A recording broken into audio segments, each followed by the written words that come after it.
Oh no. Is my audio there? Oh, it is there. Okay. I thought it was like muted for a sec. My OBS looked funny. Hello? Happy Friday? Welcome in. I don't know what happened to the music. Oh, it's there. It's just really quiet song. How's everyone's week going so far? And what are we getting up to? It's good to be back. Had a little bit of a busy morning, but it's good to be here. Got all the lovely groceries for this weekend of streams. Yeah, hope everyone is doing okay. Kimmers, thank you very much for the lurk first thing. Appreciate you. Oak, thank you very much for the 25 months in a row. We're over the 2-year mark already. What? And yeah, you're leaving to go to Boston. That's so exciting. I hope your flight goes wonderful. But you're sick though. That's the worst. But yeah, with Lauren on the other side, she'll take care of you and you'll be feeling better in no time, right? Hi, White Dove, as well as Days Atomic. We're doing good? I'm doing good. I didn't get as sad this time when Samo left yesterday. The last rotation was a little bit rough for both of us. So, but yeah, I didn't even get sad. Well, maybe like a little bit sad because it's always weird to be home alone when everyone's gone to work. Yeah, I had a crazy morning today. Like, I got up really early. I went to charge the car at like 8 a.m. And then I went to Costco after. Like, our Costco started opening an hour earlier at like 8 now. I was out of there by 9 in Costco and it was already insane. Like, I think everyone is shopping for their Christmas stuff today. By 9 a.m. I was like, I need to get out of this place. This is nuts. So yeah, just went to one more grocery store after that and then made my way home. It was lovely. Hi, Cami. How are you doing? And yeah, I think my parents, did they come today or something like that for hanging out for Christmas? So that's exciting. And yeah, Samuel's made it up to work nice and safe and he should be there until January 10th. Hi, Michael. Welcome. There's still time, yeah, to pick up a present for your favoritist, Paloozer. How's it going? Tired, lots of life changes. I know, man. Like, it's so hard to keep up, honestly.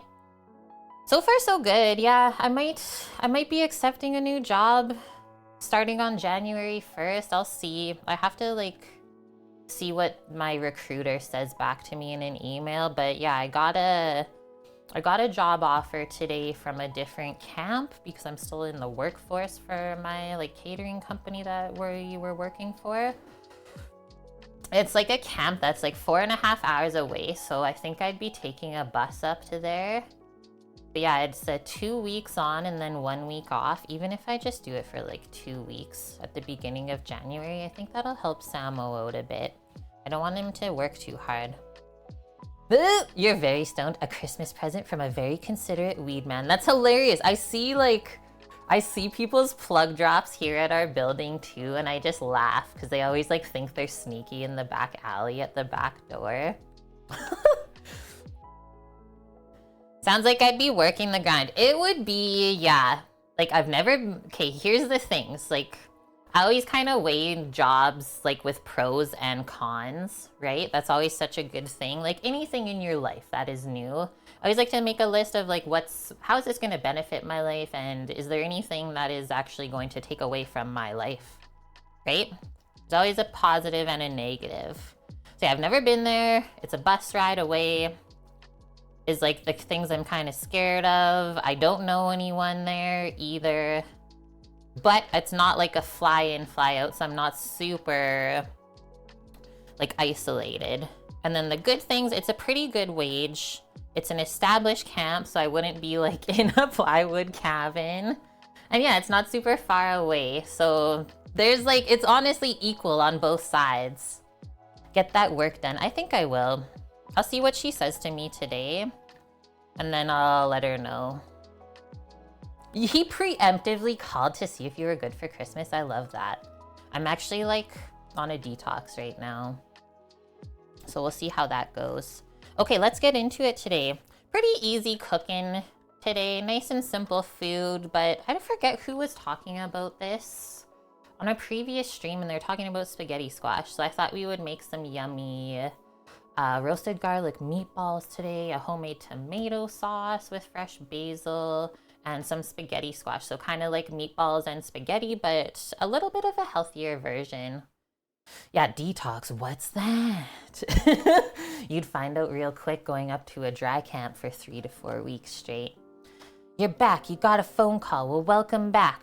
Oh, and we're making a little dessert today too. I'm kind of like in a dessert land for Christmas, so I'm gonna be making like one dessert every day starting today. So we're gonna make a hazelnut toffee. So here's the menu.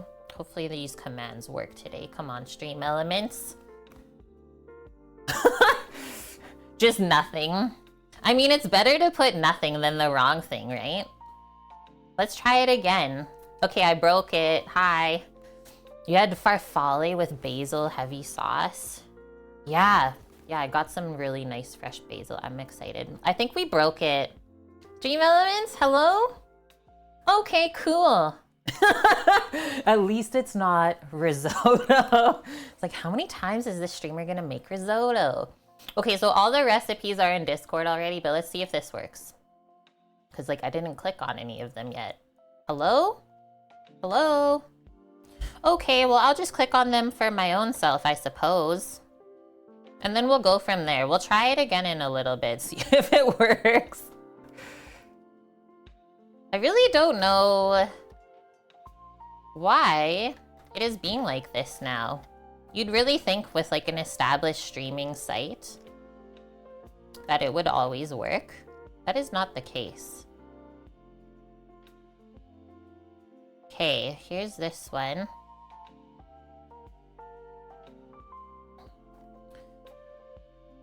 I like how websites, like I just clicked on this website and it's like verifying you're human. Hold on a sec.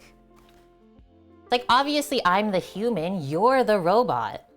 That's how I always feel. Verify you're human. You verify you're human. The wonders, right, Lil? It's so funny. Okay, so contest winning hazelnut toffee. I don't know, I just stumbled upon this recipe when I was looking up some like gluten-free desserts for Christmas. So we're gonna make this today. I'm excited. Should be pretty simple. Like we make our own toffee on the stovetop by cooking butter and sugar, and you top it with some toasted hazelnuts and chocolate. Sounds really good. I thought it was nice and simple. Okay, and then our other ones.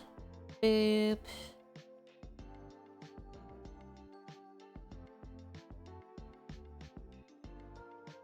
There's that one too. We're doing it, chat. We're doing it. Luckily, there's only 3 recipes today. Nothing crazy. Okay, and then I linked one for like how to cook a not a butternut, a spaghetti squash, because not a lot of people have used this squash before, I think. Okay, so first things first. Since we are making roasted garlic meatballs, I think we should get the roasted garlic into the oven so it can start roasting, and we can build our meatballs after that. And I'm thinking while our garlic is roasting, we can work on the toffee because it does have to set up so it hardens. It's nice and crunchy. We'll probably do the dessert next and then go from there. Okok, you ordered egg fried rice with teriyaki chicken. Obviously did not feel like cooking today. Nope, you deserve it. Take a break. Day off for ya. It's a pretty like gray day outside here too. It looked like it was gonna be nice, but now it's just like really overcast. Okay, so roast garlic. I do have to go for a 30-minute walk still. We'll work on our toffee. And then after that, we do have to make a tomato sauce. It takes a little bit of time to cook on the stove, so I'll write that down. I'm gonna use both canned and fresh tomatoes because I have some fresh tomatoes to use up. I don't want them to go bad. And you can totally stick that in a tomato sauce. Okay, and then after that's going, we should probably prepare the squash so it can roast. They probably roast for a pretty long amount of time. Let's see what the recipe says. I haven't made this in a while, but it's usually close to like 45 minutes or an hour. Da, da, da. 30 to 40 minutes, they say. That's easy. Okay, I'll accept this. Fever, headache, cough. Oh, hopefully it's not like COVID. And you have a storm today? Holy, that's nuts. I don't know what is sketchy. Blowing you, I guess. Hilarious. It's like 12 to 13 C there. Been kind of nice. Oh, don't get me wrong. It is so warm out. Like it's plus, I think 8 degrees today or something. Plus 8. This is so unseasonal for this area. We should have like at least 2 feet of snow or more right now. One thing before you start lurking, you experimented with making a lemon butter garlic miso emulsion last week. We'll be going on an emulsion bender now. Was it so good? Thanks for reminding me of lemons. Here. This is also this season. I got so excited that we actually had like money to buy groceries today. Sam got paid. Woo! It's Meyer lemon season. It's Meyer lemon season. So I picked up this bag because they are only around for about like a month in the year. If you've ever had Meyer lemons, and it was $10. Actually, like really good price considering. $10. So I haven't thought about what I want to make with those yet, but I'm assuming like a lemon bar or something like that. Lemon curd coming on up. And then I got this really cute squash today. This was the only spaghetti squash available, like literally the only squash in the store. It was so expensive. So expensive. We won't talk about how much this squash was. Like it's almost more money than the protein portion, than the meat. But anyways, it better be the tastiest squash ever. I'm your favorite Canadian. Yes. How's it going, DJ Beats? Okay, keep going there. So roast our squash. And then bake our meatballs. That's it. The meatballs are so easy. I always make my meatballs like this. They get baked in the oven for about 15 to 20 minutes until they're cooked through. And then from there, you can choose whether you want to put them in the sauce or ladle the sauce over. Up to you. But it is really easy. And then I have a nice log of fresh mozzarella cheese today. The unripened one. So you can put some slices of this over the dish, and I thought we would just like broil it till it got really nice and like bubbly and cheesy. A proper, so I suppose we can say what? A baked spaghetti and meatballs of some sort. I always make loose meatballs in tortillas. Oh wait, that's tacos. You're right. Okay, so is that it? That's it. That doesn't seem hard at all. There's like 5 things on the list. That's it. Okay, let's get our garlic out, and we need a little roasting pan. Let's come over to the cutting board. And away we go. What's everyone doing today? Just chilling? I plan on just chilling the rest of the day after this. I had a very busy morning.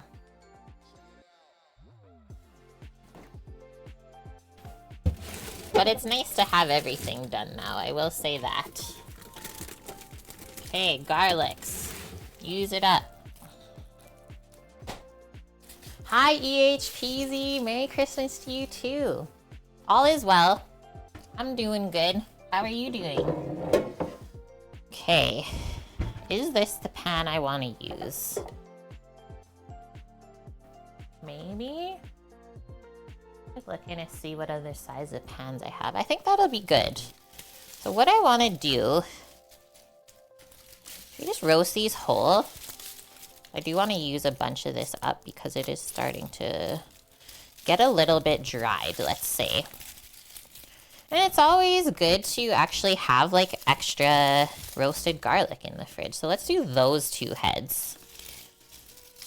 I think I'll cut them in half. I'll cut them in half. Should I do this other one too? Honestly, might as well. And then yeah, we're gonna cover it in oil. You can choose what kind of oil you want, whether you want like olive oil or just a vegetable, really mild flavored oil. I'll probably do a bit of both. And then I'm gonna turn the oven on to 350 Fahrenheit. Wait, you heard there was a cantaloupe epidemic in Canada? It didn't get passed on to other things, right? Since they're in the same family?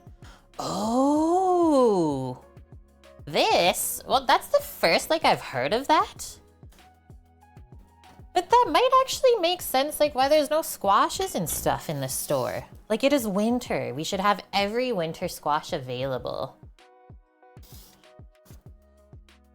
Yeah, wacky seasons too. Well, yeah, look at our winter right now. Okay, so we don't really have to like peel off too much skin from here. Maybe like just the really loose outer one. And then from here, just very carefully, just cut down through in half. Oh, maybe I will have to trim this off. Just trim it a bit so it lays flat. You can see how woody it is. Oh no, don't come fall out. Get back in there.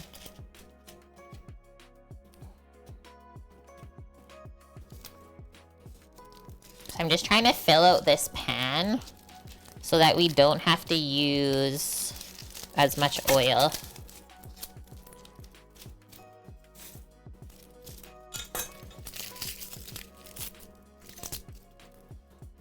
Yeah, I got really excited. There was like Canadian garlic at Costco today. And I was like, oh, Costco has garlic again? Like I was about to put it in the cart. And then thank God I looked at the price of it. The 4 heads of garlic, mind you, they were very nice looking. Like definitely from a farm. 4 heads of garlic for $9.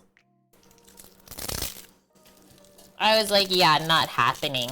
I just like took it back out of my cart and put it back on the shelf. I got so excited though, and then I got really sad.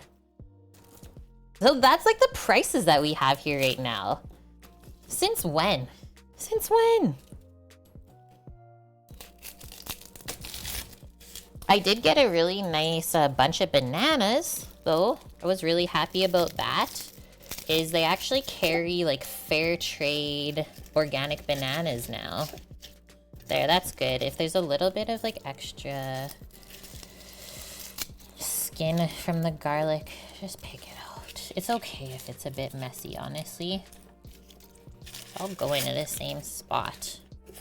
But we do want everything definitely touching the bottom of the pan. There. That looks good and prepped. Sounds like some pocket garlic. Oh, they were even like checking the Costco cards. Because I always do self-checkout because I don't buy that much stuff there.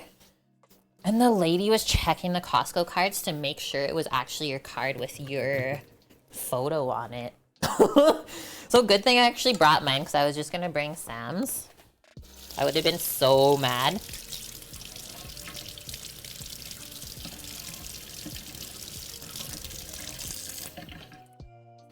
Okay, let's go find some oil really quick.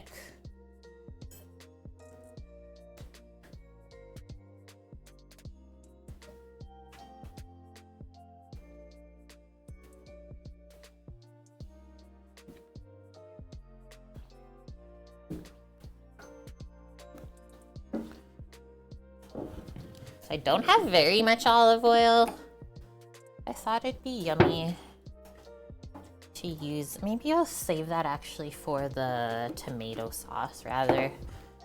Because roasted garlic's a-okay with just a neutral oil as well. The oil really just helps it from drying out. I'm gonna go like that much. Oh, the whole bottom of the pan is covered. And then I'm gonna set a 30-minute timer and then see how this looks in 30 minutes from now. When your garlic is roasted, it should be nice golden brown. Just rinsing my hands because they're sticky from that. It should be nice golden brown and also softened. You don't want it to get too dark when you roast the garlic because then it could burn and it'll start to taste bitter. So first step of the day complete. Very simple step as well. Let's put our timer on. Usually roasted garlic takes about 30 minutes to 45 minutes. Yes, yeah, 40 clove chicken. I do have some chicken in the freezer, so maybe we'll do that next week. Okay, our hazelnut toffee. I'm just gonna switch this while I read through the recipe. Contest winning hazelnut toffee.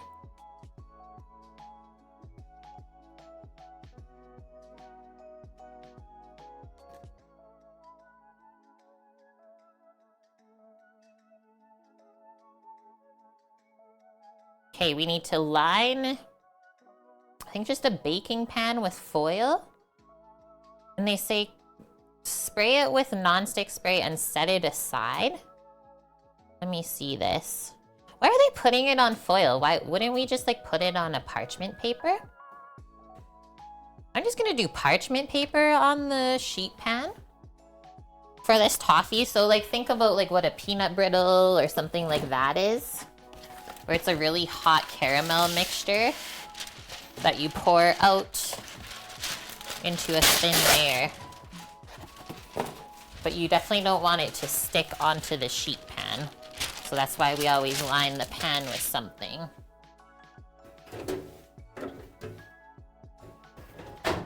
We'll do that. Done. First step complete. And then we also don't have to spray that with nonstick because that's not gonna stick to the parchment. Maybe like how it would on the foil. So that's interesting that they use foil. Okay, now it says butter the sides of a large heavy saucepan. Cube the remaining butter, place it in the pot, and add your sugar, water, and corn syrup and cook it. It doesn't say on how high of heat, so I'm just gonna go like medium heat. So you gotta cook all that caramel until it reads 300 degrees Fahrenheit, which is a hard crack stage. Yeah, the foil would be so weird, right? So then we cook it to that specific temperature, to the hard crack.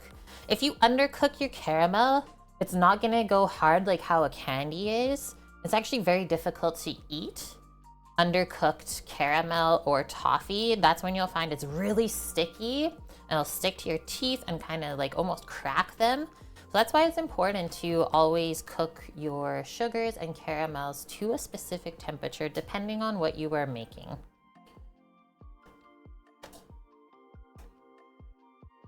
Okay, and then we'll get our hazelnuts out. And then lastly, we just melt a little bit of chocolate if you want it. Like you don't need the chocolate on top of this for sure, but obviously chocolate and hazelnuts is really good together. So we just melt some chocolate, pour it over the top of it, and then sprinkle more hazelnuts on top. That's pretty simple dessert. The scariest part is cooking the sugar. That's the most difficult part and probably the hardest thing we'll do today. So let me get a little pot out. We'll get our ingredients and away we go. And I do use like a pretty big pot. I usually use a larger pot than I need when I make caramel, just because like it really bubbles up when it's almost done and you do not want that to go over on your stove. So I think I'll do just one larger size than I had there. We'll do that. So the suggestion of buttering the sides, that is so you don't get crystallization of your sugar as you're cooking the caramel. And I've honestly never seen that suggestion. I'm gonna do it to see if it works. because it sounds like a smart thing to do. So sometimes when you make caramels, like as you're cooking the sugar, it's gonna like kind of splash and bubble up, and it'll go on the sides of the pot and kind of start to harden. And then that's literally gonna make the entire mixture start to crystallize as well if you leave that around the edge of the pot, and you'll just have to start your caramel over. One other suggestion, if you don't have extra butter and you don't want to use the butter on the pot, I've always just had like pastry brush with a little bit of water, and you just like kind of swirl that along the edges as you cook your sugar, and that also helps. But at the same time, you're also adding more water, so you got to be careful too. Yeah, this is a messy and a dangerous stream for sure. Okay, we need sugar, corn syrup from over there. That's pretty much it for now. My hazelnuts are just in the freezer. I think I have corn syrup. Yes. Yes. Ah.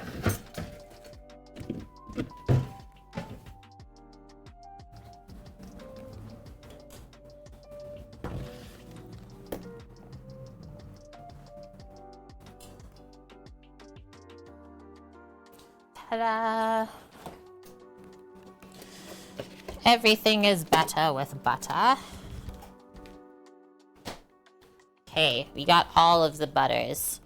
So they say 2 teaspoons just to put around the edge of the pot, and then I think it was half a cup. No, 1 cup. 1 entire cup. Deadly. Nils 18968. Thank you for the follow. Welcome in.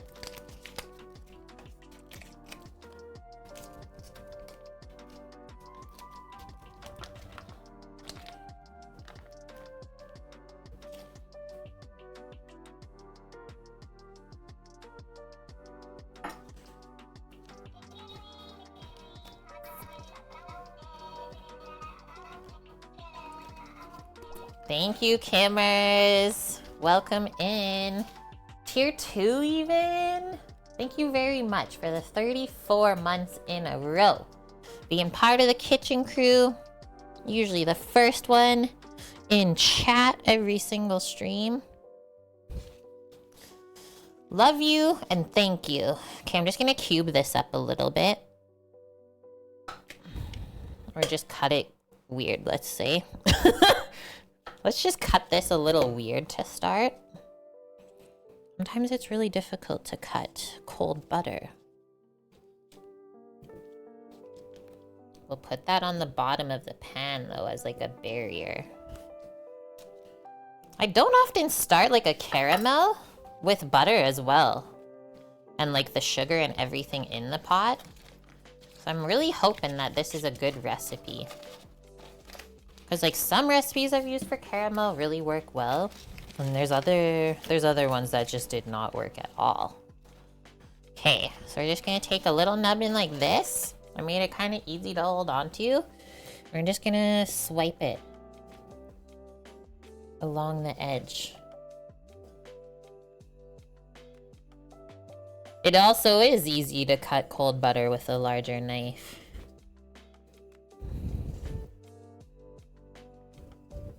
You're not wrong. I was already committed though.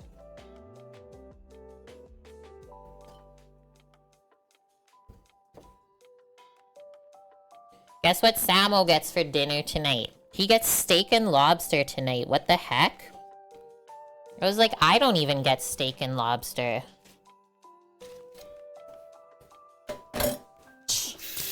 He deserves it though. He's the one up at work.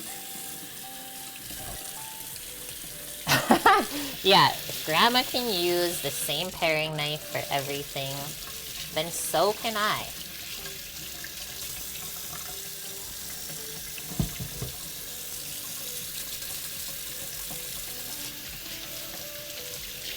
Wash the butter off.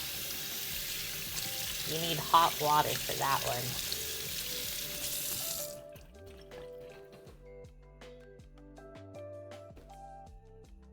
Okay, we buttered the side. I don't know if I need this again, so I'll just pop it back here for now. Okay, what's our other ingredients? A cup of sugar.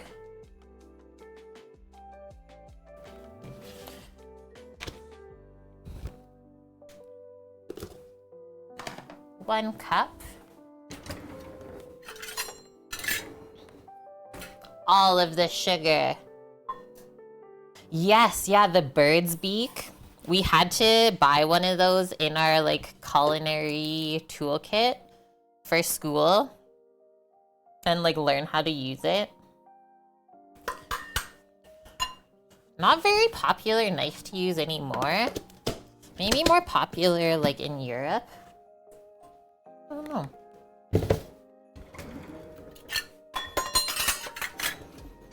Okay, and then what else? Need water. Did I say 3 tablespoons of water? So I'm just gonna fill this little cup. We can scoop out of there. She would buy the 3-piece and still only use the bird's beak. That's funny. 3 tablespoons of water. 1, 2. Pour a little bit to top it up. 3. Nice. And then, okay, we need a tablespoon of corn syrup. It says light corn syrup. This one is golden. And this is the corn syrup I always use, even when they do specify light. I just don't want this to come flying out. And what the corn syrup is gonna do is, when we were talking about that crystallization earlier, the corn syrup helps to stabilize the sugars. So it's similar to a sugar called glucose that a lot of bakers use in their caramels, and it'll just help the sugar from crystallizing as you cook it. So really good idea to not leave the corn syrup out. Hey Eric, how are you? Good to see you. It's a spicy meatball. Starting to smell like garlic in here already. Okay. I'm gonna say that'll probably cook for about 15 minutes. And then it says to stir in the hazelnuts, but they're not like toasting any of the nuts for this. So I feel like we should toast the hazelnuts while this is cooking.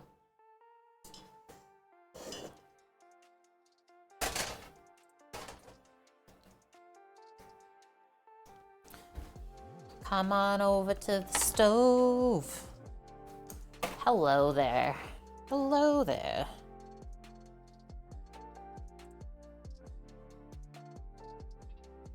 We need to get in the pot. Okay, we're in the pot. Medium-high heat, let's say. And I do have a candy thermometer, so maybe I'll stick that in there. I don't know if it's gonna reach the bottom of the pot though.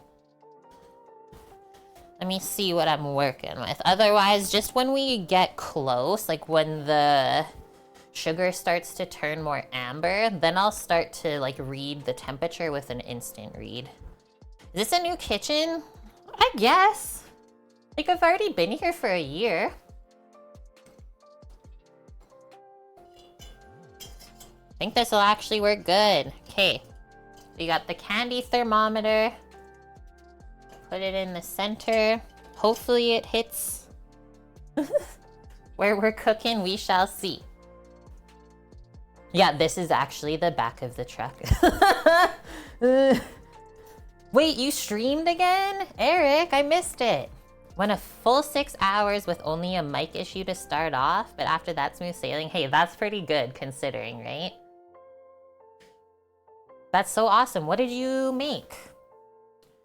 Okay, let's get our hazelnuts.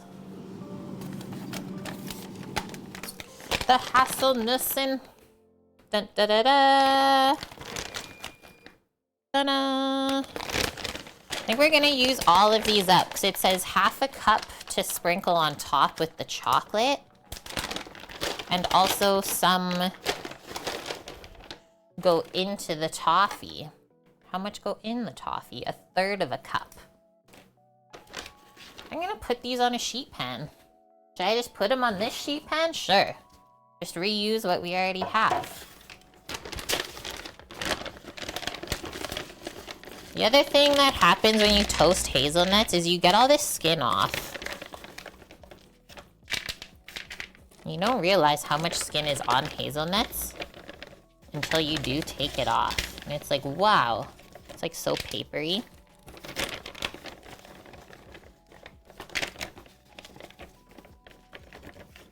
Probably why a lot of people don't use hazelnuts too much in baking.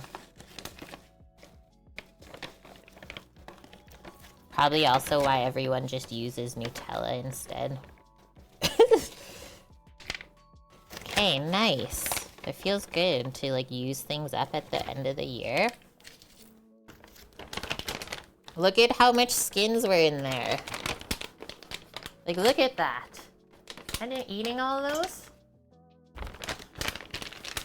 So we cut that out. I just spread them all out on the pan. What do we got on the timer? 14 minutes. So there's that. Pop them on the top rack here. Garlicky hazelnuts. And then, okay, 13 minutes. I think those are gonna toast a bit quicker than 13 minutes. So let's also just add a 5-minute timer on to that so we can keep our eye on it. So we got our sugar going here. You can see it's just starting to melt all the butter and sugar and everything together.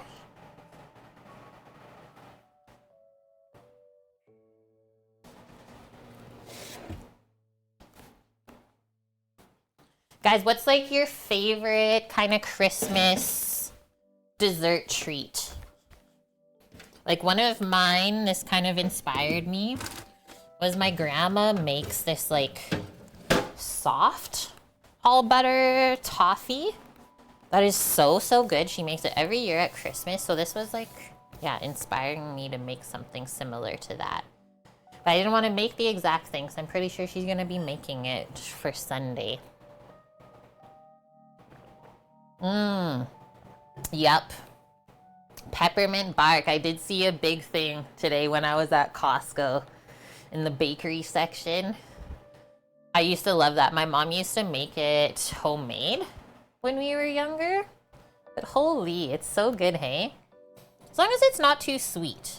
As long as it's not too sweet. Okay, so I'm gonna go grab the chocolate really quick while we're waiting. 2 cups of semi-sweet chocolate chips. I think I'll just mix in the last little bit of Calabo milk into there too, since we've been doing that, and we'll be good to go. Just melt it in the microwave and then pour it over.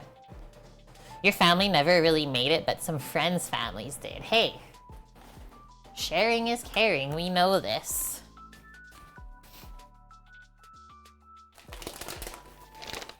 All of the chocolate.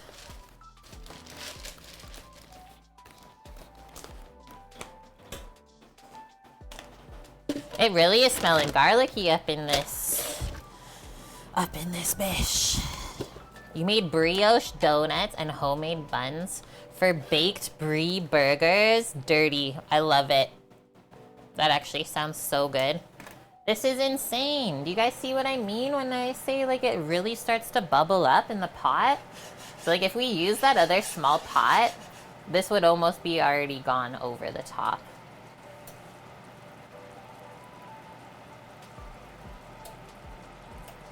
We're already at almost 200 degrees.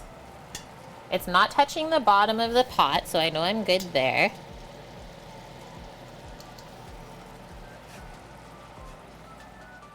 Hopefully our hazelnuts toast in time.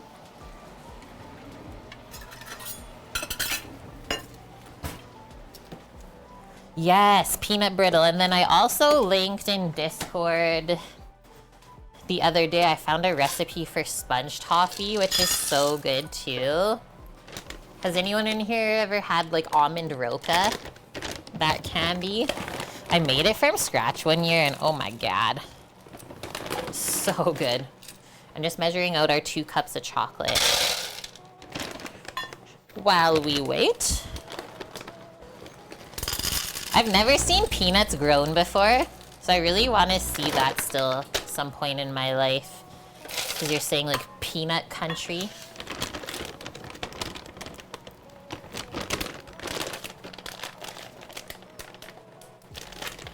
Hey.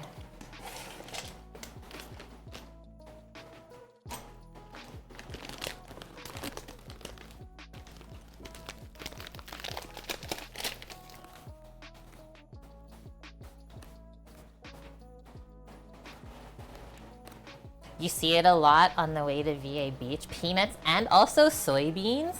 It was really cool when we first did our road trip in California. Like driving through, seeing all the almond trees, the avocado trees, like anything you could think of. I was like, this is the coolest. So this is how it looks. Just giving this a swirl. You don't stir the caramel, but you can swirl it. And so far it looks like our butter on the edge of the pot method is where it's at.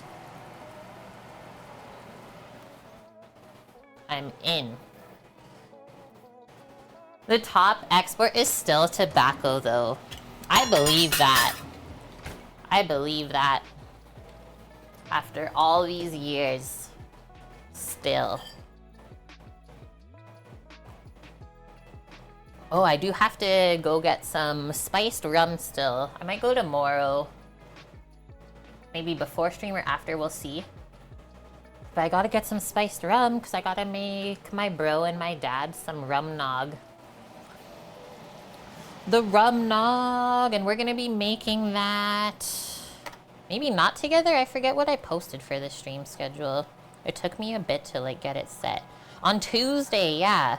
So I didn't do a stream for Christmas Eve or Christmas Day because I actually have family here that I'm visiting for once in my life. But yeah, on Tuesday, so Boxing Day, we're gonna do some baking. We're gonna make the maple rum nog and maybe build a little bit of Lego too.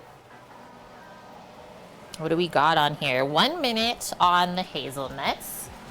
So we'll check those in a moment.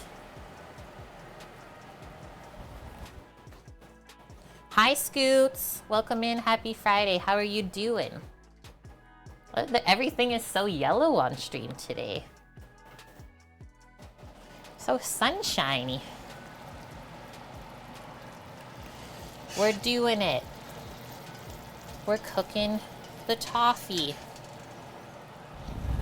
I've seen recipes for like making toffee in the microwave or something. I would never, that's scary. You're working. They always make you work on a Friday, hey? Venus, I don't know what's up with Stream Elements today, but the menu's broken. Give me a sec.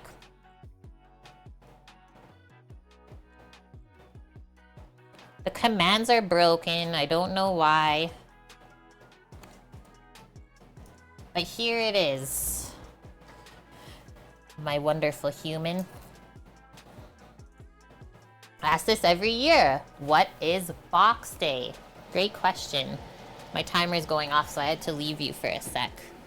Because we can't burn our nuts.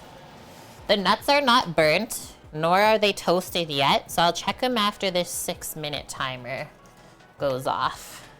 Nice, Paloozer. You're very welcome, Venus. Okay, so what is Box Day? We're gonna go back up to this scene because I did link the graphic for us today. What's Boxing Day? Oh no, she means Box Day. Hi, Torino. So here it is. I posted it in Discord already too. Couple different boxes that I curated for the season. The Christmas cookies are all gonna be homemade by me. We can decide whether we want to make them all on stream, which I think would be really fun content to do. So everything on the Christmas cookie box is homemade. That's why it costs a little bit more. And then the Canadian confections box. So like if you're not in Canada and want a couple of like our special treats that we have that you guys don't get in America, that's the box for you. I did maple syrup, maple cream cookies that people just go nuts for, Hawkins cheesies, coffee crisp chocolate bar, and some wine gums. And yeah, you can look there. So that is going until December 31st. You can order them until that date. You can either donate or cheer bits for it. And yeah, the shipping is included. So if you want something a little bit fancy for the new year, that's it, my people. That is it. Holy, I was getting worried, honestly. I was like, okay, I can't talk too long because I know I'm making caramel. I think the thermometer was out of the caramel. So I'm just gonna take it out because like I swirled it and it was already amber underneath.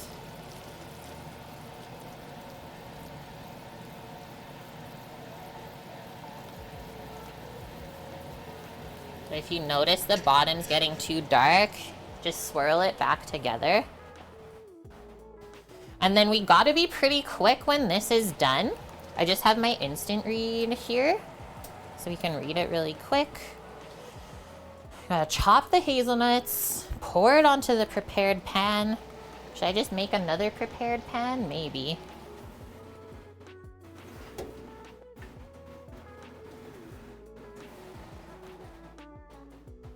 Your mom makes super good English toffee? Yeah, I was saying my grandma makes a big batch for everyone every year too.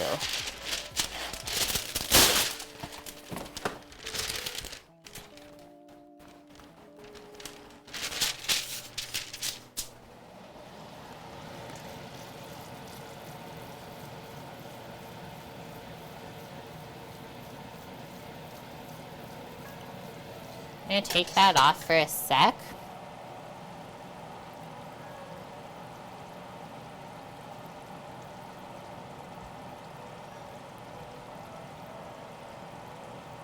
We are so close to being there. Just gonna turn it down to low so I don't cook it too fast now. I'm gonna take the hazelnuts out so that we can quickly chop them up. Oh wait, I need to take the skins off. Okay, we're gonna pour, we're gonna pour the hazelnuts. I think I showed you guys this before. We're gonna pour the hazelnuts onto a towel, a clean dish towel. It's like, look at all those skins. That's the stuff I was talking about.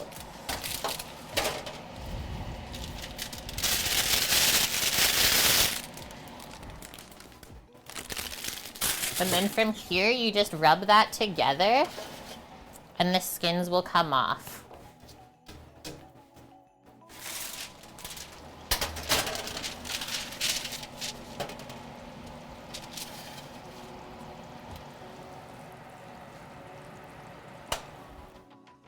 Okay, ready?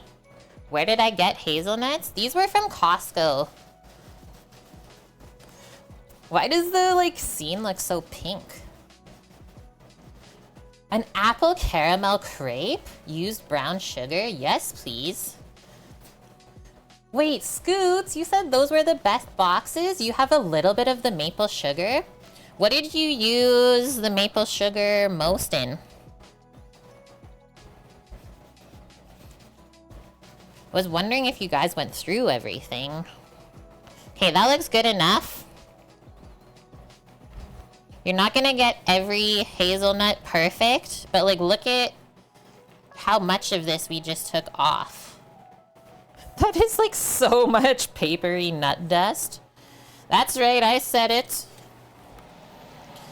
Get your nut dust. I was popping that there for a sec because I'm about to bring the caramel over. And yeah, those like waffle, the cotton big green egg towels work so good. They're seriously my favorite. They're so thick. They're like so heavy duty.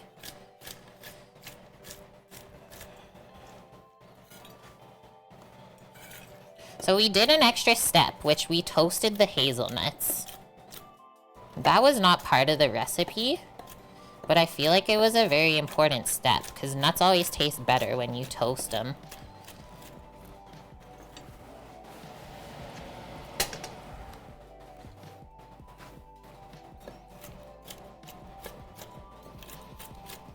And that sugar really cooked quick.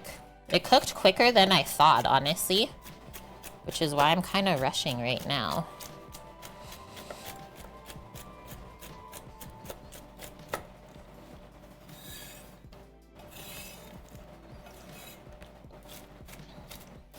What up, Blondie? Welcome in, man.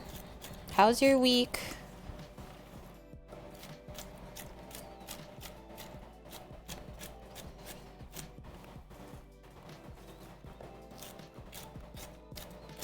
The timer for the roasted garlic is just like buzzing on my wrist right now. But I'm like, I know. I'm finishing the hazelnuts first.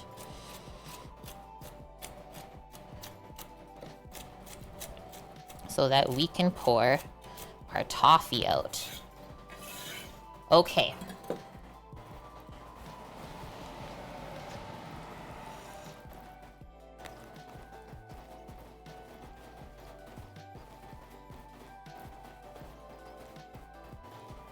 I might have to heat this just a sec because the butter is a little bit split. Let me just get a whisk really quick.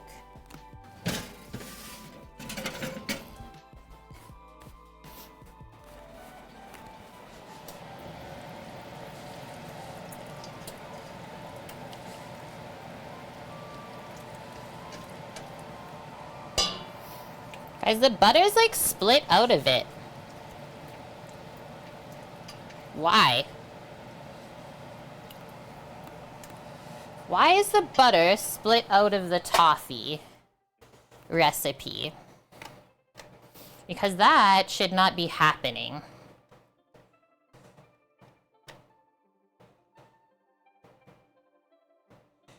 Let me see. Oh no! Literally a review. This was a total fail for me. I binned the whole thing.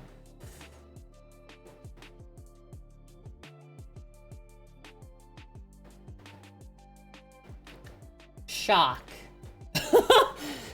Probably cooled too quick. Let me see. I'm not worried. I'll be able to bring it back together. But that's actually weird. Because, like, if anything, even if it cooled in the pot, it should still be emulsified. It should still be emulsified. If it doesn't work, I'm not making a new batch because that just wasted a whole cup of butter. Heated or cooled too quickly? Well, I just left it on the burner so it stayed warm, so it definitely didn't cool quick. The pan has a thin base and hot spots.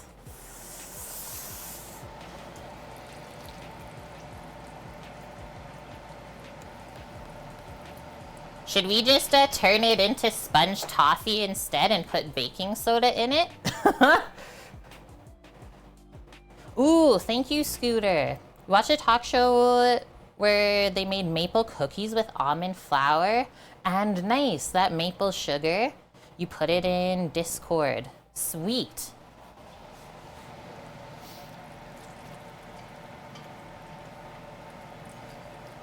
Just make hazelnut brittle. I like that suggestion. I'm still gonna see if this is gonna come back together. Let's check on our garlic first. No, I love when you Google because I like to think about things like a lot of different ways. Oh yeah. Okay, well that's done too. That was 30 minutes. See how the cloves are nice golden brown? Bubbling up.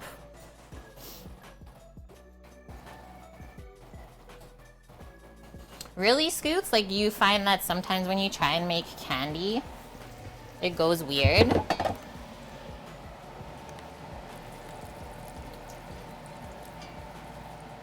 I think it's coming back together. It's really hard to tell. Okay, I'm turning the oven off. I guess this is a learning stream. And this is honestly why I'll never be like a paid, like have my own bake shop. Because it's when things like this happen, it makes you feel like upset a little bit, right? Like I can never be paid to make a mistake. I hate that. That just means that we gotta get better though, I think. Guys, I think it's coming back together. Should I try to add a little bit of corn syrup in it? I don't know. Mom has it with her toffee if it's not in a certain humidity range. But yes, yeah, you also have to adapt. That is something that you've learned, right?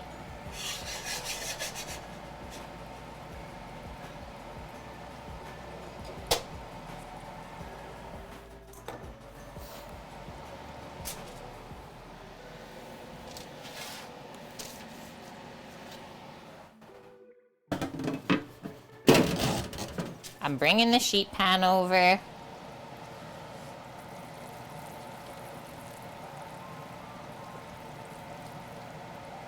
Holy, it's coming back.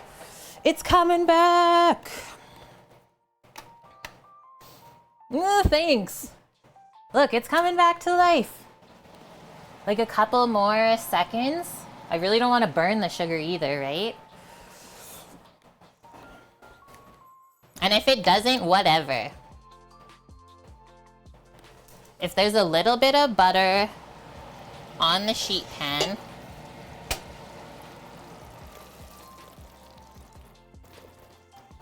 when we pour this out, whatever. I'll still eat it. So you do like a little bit of the hazelnuts in here.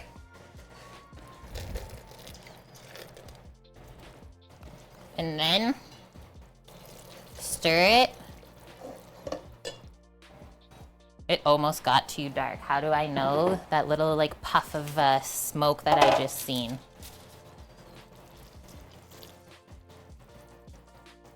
Is this molten hot? Yes. Should you touch it? Definitely not.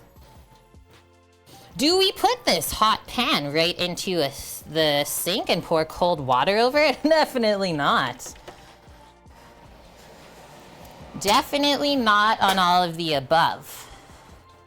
Because look, it's literally still sizzling. Lick the spoon, yeah. Destroy your entire mouth in 1 second by trying the molten toffee right off of the spoon. Okay, there's a little bit of butter split out there, but honestly, we saved it. We saved it. The sugar, very close to being almost too dark. Might have a little bit of a bitter flavor, but once we get the chocolate layer on here and the rest of the nuts, should be good to go. Should be good to go. So I'm just gonna put that to the side for now, because like we were learning, we don't need to cool this very quick because the butter will continue to split out. We saved it. Maybe, hopefully. Okay, I'm just gonna pop those hazelnuts in a small container for now. We need that to firm up before we put the chocolate on, obviously. It looks pretty great, doesn't it? I'm gonna take this away, I think, for now. Not the most perfect hazelnut toffee. But I will say, like, as far as, I mean, anytime you're cooking, but especially baking, I'm very wary the first time I make the recipe. And I don't always, like, expect things to work out perfectly. It usually takes, like, 2 to 3 times making a recipe before you're, like, really comfortable Maybe there's like a couple kinks that you had to work out.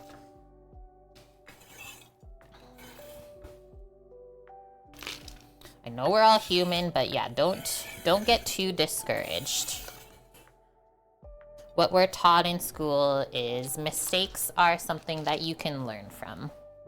It doesn't have to necessarily be a bad thing. I'm gonna wipe the board.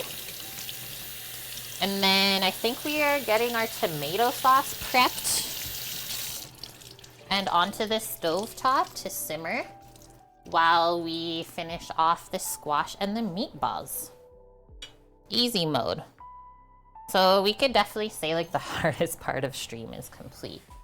The hardest and most stressful part of stream. We did it. Okay, I'm just gonna shake this like hazelnut shrapnel into the garbage really quick. I don't want to wash my towel with that stuff in it.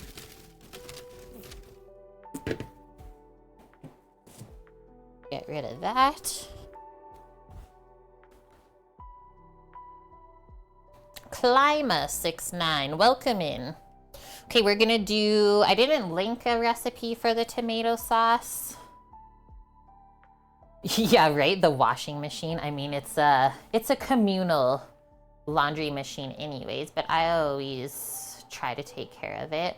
The worst thing I've ever seen in a washing machine that someone left, they washed a whole pack of cigarettes and it was like full of tobacco. I was like, oh Lord, you made a grave mistake. Shoot. Okay, I'm gonna get 1 can of tomatoes.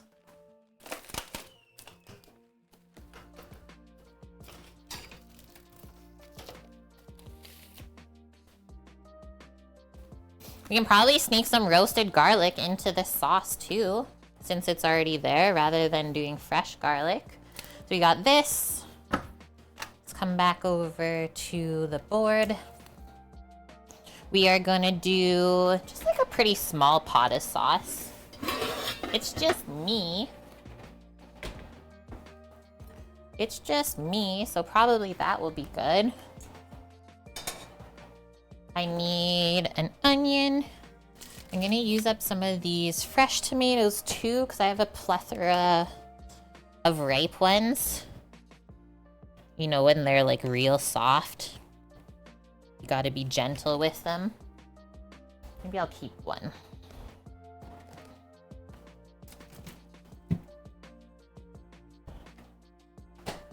You washed a can of Blistex Lip Medics so the whole house smelled like cloves.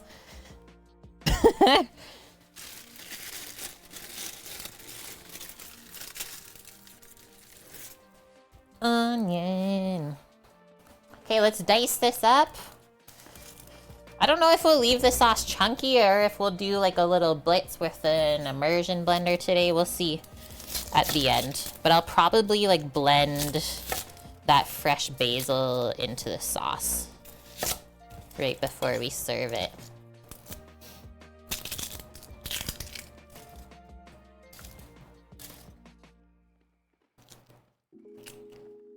Yes, yeah, keep the chapstick in your pocket in the winter for sure. Okay, this onion though, it feels weird. I'm just gonna peel off this layer too. It's like slimy. I know, Suki, right? I was like, ooh, what's going on here? Okay, now it's fine. The onion looks dicey and it's about to get even more dicey.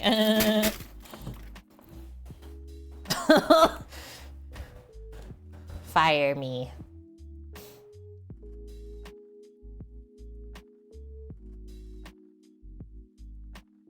Oh, for sure, Michael, right?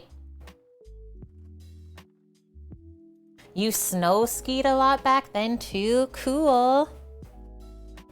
And I haven't been like snowboarding, skiing, any like winter activities like that in so long. So I did a nice fine dice. You don't have to if you're gonna blend your tomato sauce anyways.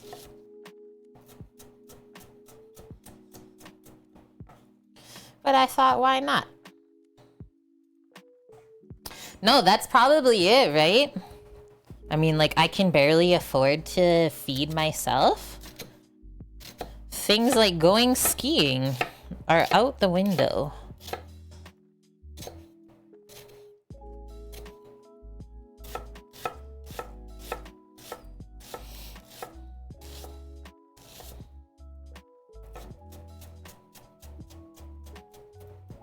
The onion will add some really nice sweetness to the sauce. So let's go over to the pot. We'll turn it on medium-high heat and get some olive oil in. Right? Yeah, a lift ticket, like 10 bucks for the whole day. I'm gonna say, like, if I looked up here, it's probably like 40 or 50, I bet.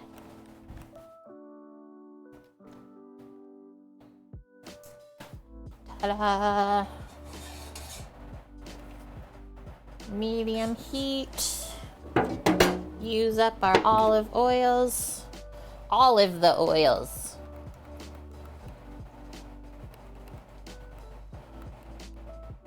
I will have to buy another tin.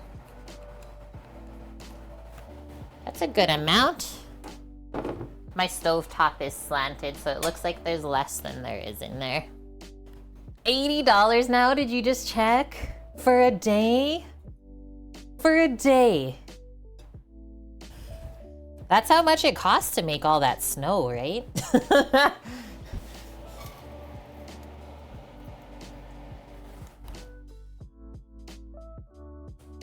No drops left behind, for sure not, Michael. Not allowed.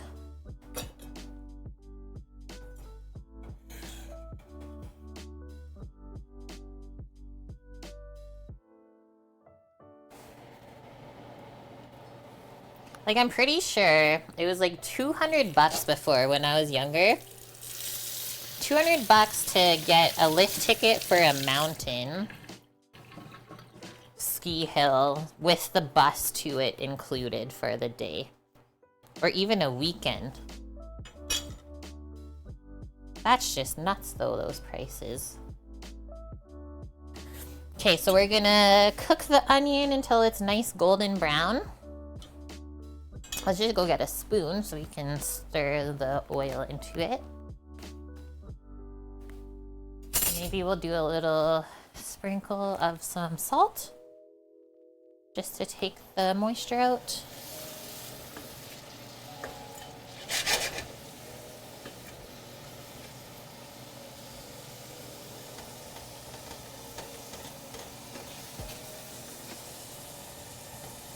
Okay. And then I think our like caramel or toffee pot is nice and cooled off now. So I'm gonna get that soaking into the sink.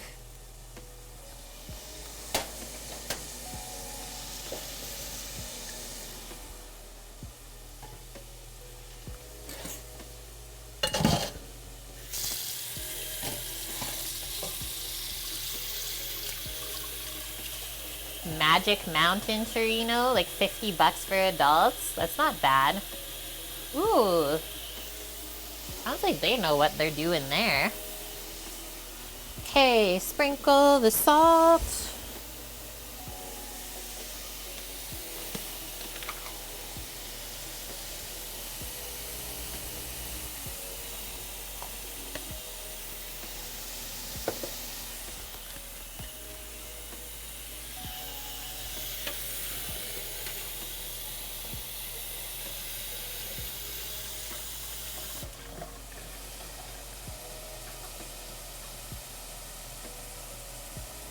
We're going down and closer.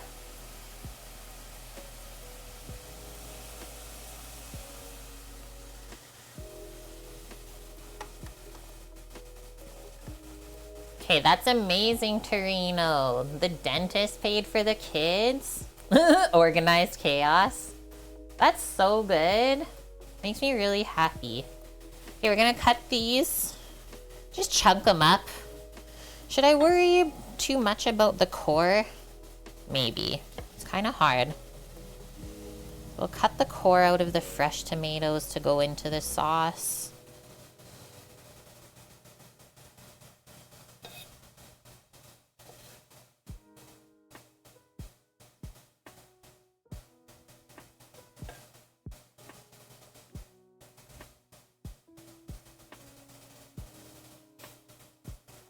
Aw, that's really nice too. He couldn't even have kids of his own, so he just like takes care of other people's kids. Love people like that.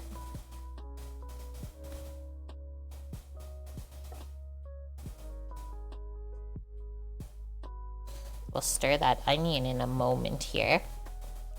It's really sizzling right along.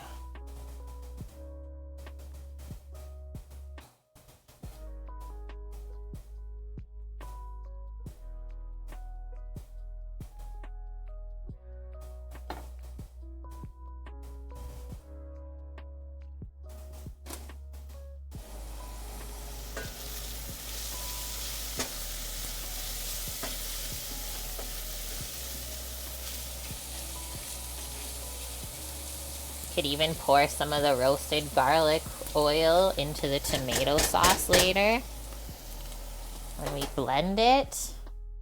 Tomatoes! You're gonna get a little container to put these in as I'm chopping. And then we gotta open the can of tomato.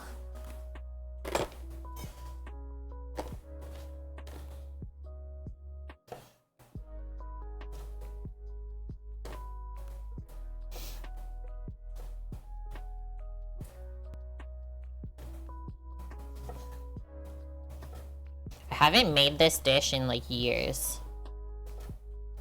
I remember making it on stream like once before. I'm pretty sure it was in my first year of streaming. 2018.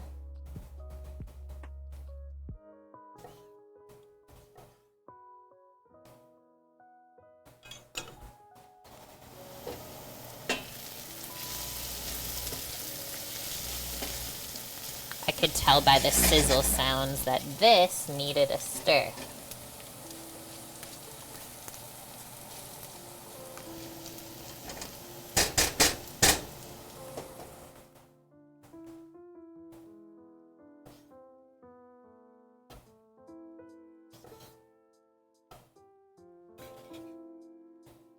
Complete.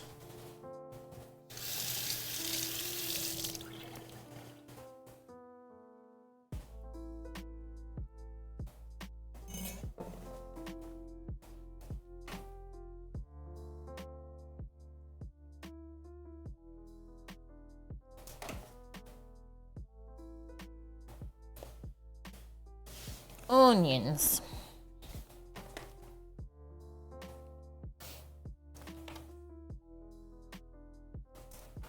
It's me. Hello. Okay, those can go for a little more. I'll grab the can opener.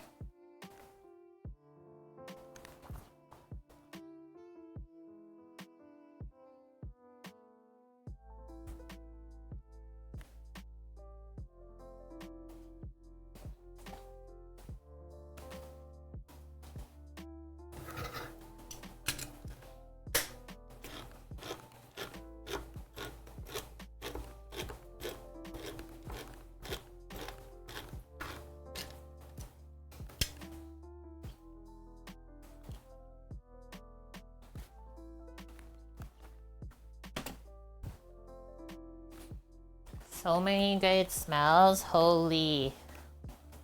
I can't.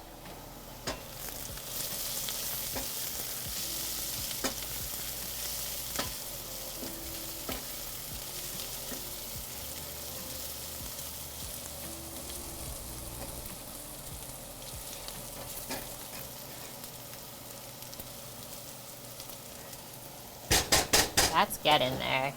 I'm gonna do this. I'm committing. I'm pouring it in.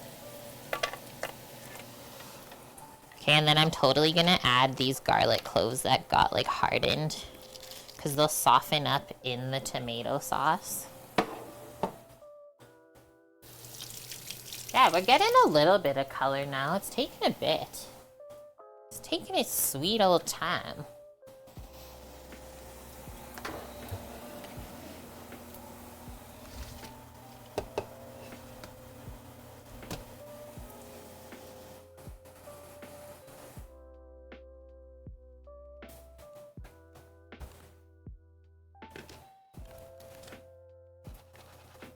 Tomato sauce, check.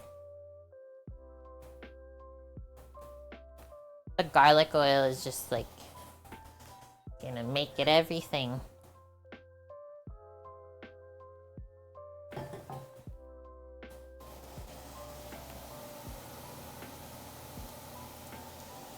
I want anything else in this? I don't think so. Okay, next up, just gonna bring our squash over. And then we'll roast this on a sheet pan too, so let's get another one. Or actually, I think I can just roast it in this other pan.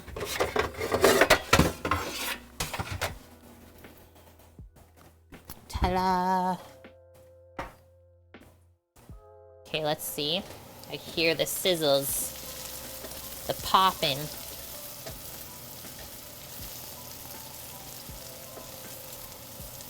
So the more color you get on your onions at this stage, kind of the better your sauce will taste, but it'll also make the sauce darker, right? If your onions brown a lot. Lloyd's big brother, Howard Pan. Oh my gosh. Okay, that, and then we're almost done. The squash goes in the oven, we make the meatballs, and we cook everything. Easy mode. And this toffee is like taking its time cooling. I don't know what to do. Maybe I'll go put it by like a window. I'll pop the window open. I would like to put the chocolate on it today.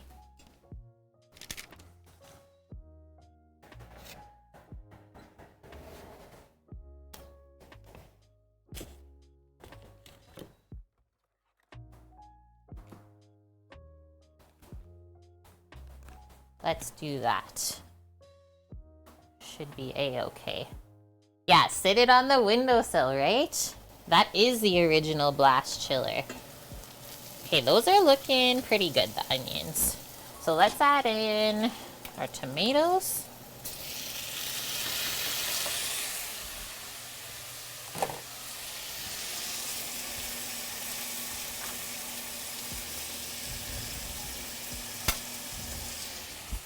Just splashed myself in the face taking the lid off of this. I'll never be the same. And then we're gonna rinse out the can with a bit of water.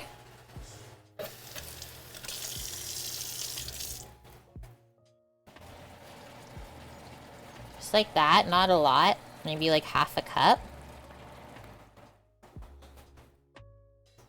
Whoa, Lee, that's red.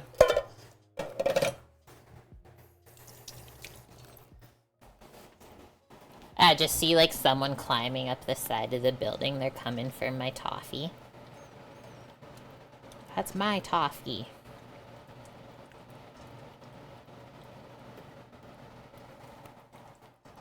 Okay, so we'll bring that to a low simmer. Everything can meld together. I said I'm gonna pick out some of these very roasty toasted garlicky bits.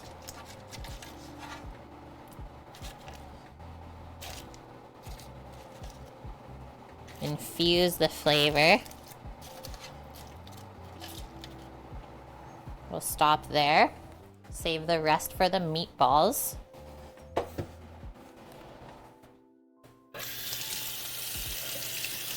Rinse in my can out for the recycling.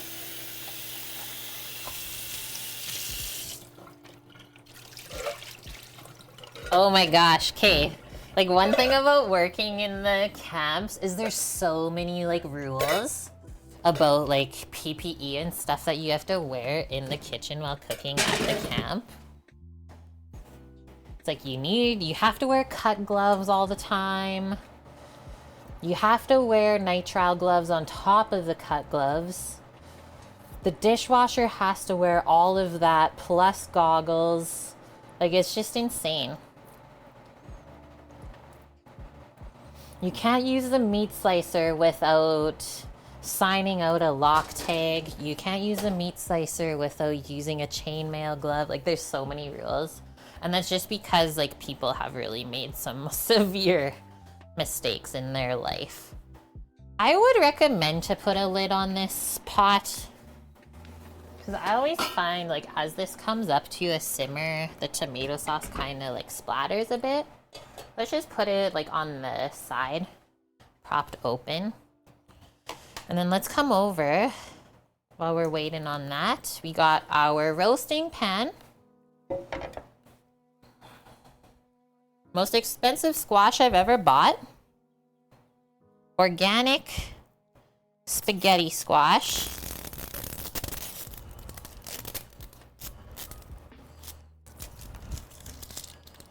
It's say even where it's grown? No. But anyways, let's take the stickers off. We will cut this in half.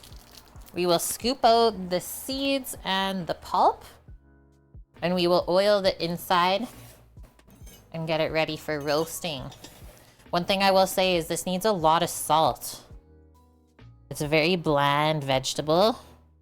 So you really want to make sure that you season the inside of the squash before you roast it. And it's not that hard to cut through, so that's how it looks. And yeah, when this is roasted, when it's perfectly cooked, you can kind of like see the lines in it, but it basically turns into spaghetti noodles that's made out of vegetables. Electrifying. That's a nice size squash. Thank you. It was actually the smallest one in the store. Every other one was like double the size. And I'm just cooking for myself, so yeah, I didn't want to spend like $15 on one squash. Like, that's my entire budget for the meal.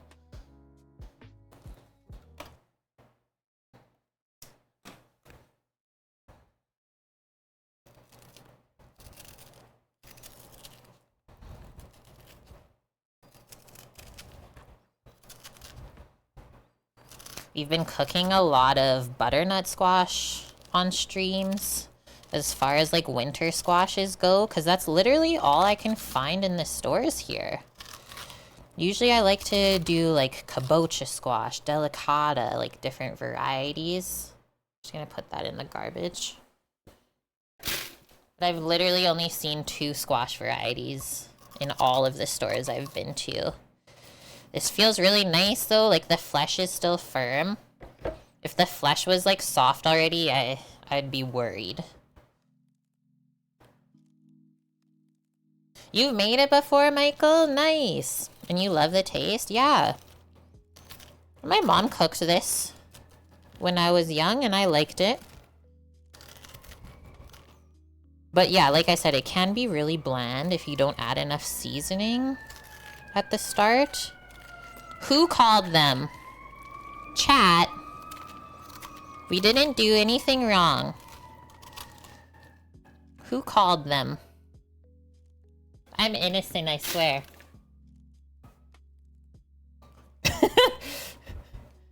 It wasn't you? That's what they all say.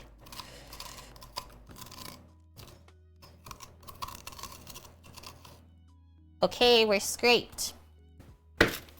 Considering that's like the first siren of the whole stream, we're doing good. We're doing good today.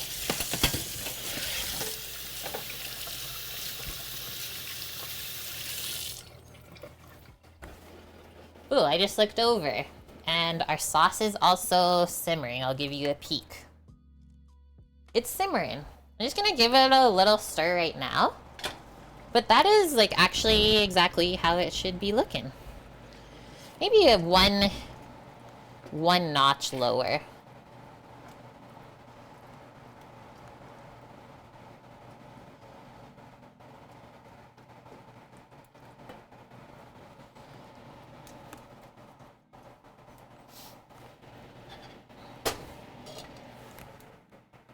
Like that. Simmer it down, sauce. You've been salted instead of foiled. That's so funny. I always say that phrase. I'd always say it at work whenever I'm like foiling trays. Dang it, foiled again. And no one would ever laugh.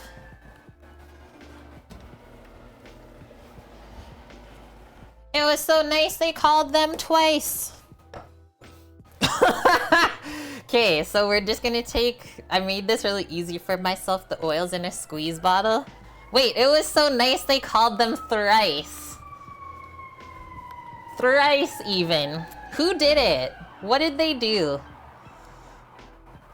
So we're gonna drizzle the oil all the way in the squash and kind of just like turn it so it coats the whole flesh.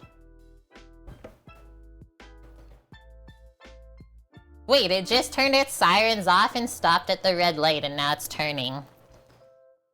They're just like trying to troll the stream. They're like, watch this. There's not actually an emergency. Okay, so then I just pop them in here so it can kind of stand up while we season it.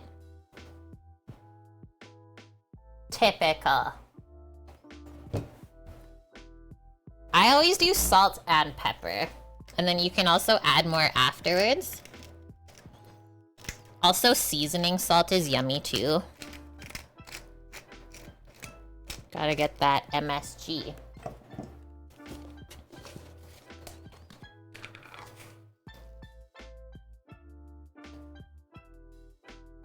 Like a good sprinkling. 1 pinch in each half.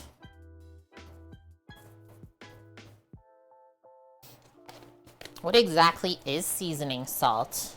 It is salt and MSG and some different spices. I don't know, I can go grab you the one I have. And then I was worried we didn't like line this pan for roasting, because I know vegetables really caramelize when they roast, so I'm just going to pop a little bit of foil in the bottom of this first. Just wipe that out, I guess.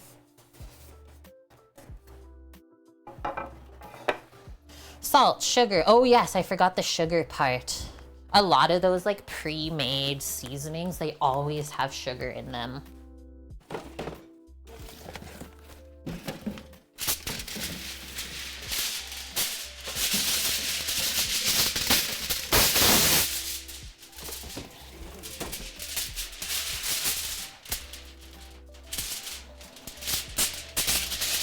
Getting the oven back on too. Turning the oven like higher than we had it before. Turning like 425. Okay, it's gonna be a bit loud when I press this in.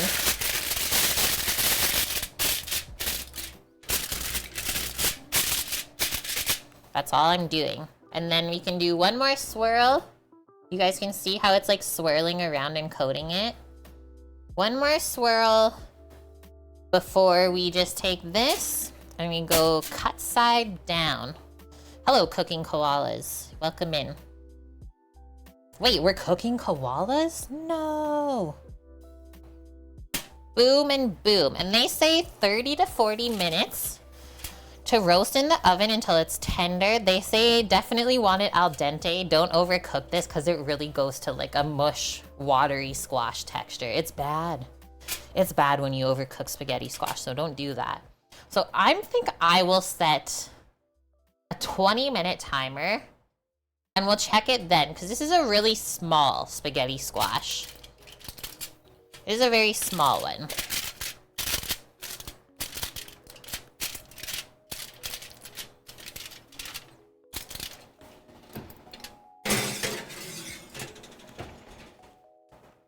Turning the sauce down more, it's really going nuts. Okay.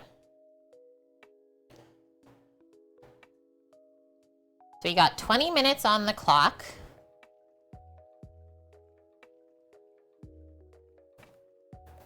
They were delicious, koala, thanks to the eucalyptus herb. What?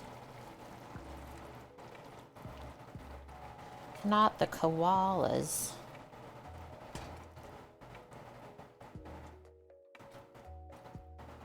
Okay, next up, chat. We're making meatballs. We're making the meeting balls.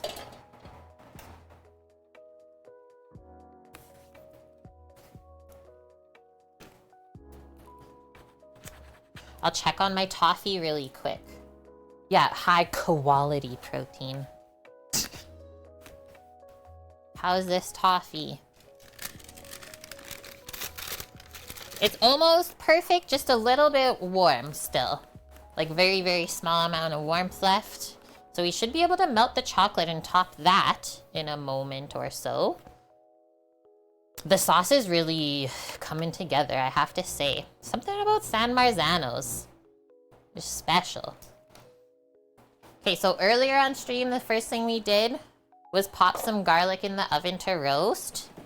For the meatballs, I'm using this ground beef from last week that we ground ourselves on stream. This is how I froze it. Just like one nice thin pack in the freezer, and I just took it out this morning and it thawed so quick. So that's gonna be delicious. This was ground from a beef chuck blade roast. So it's got a good amount of fat in there too. And these are also gonna be gluten-free. So I'm just gonna get a bowl out and then we can start mixing all of this together.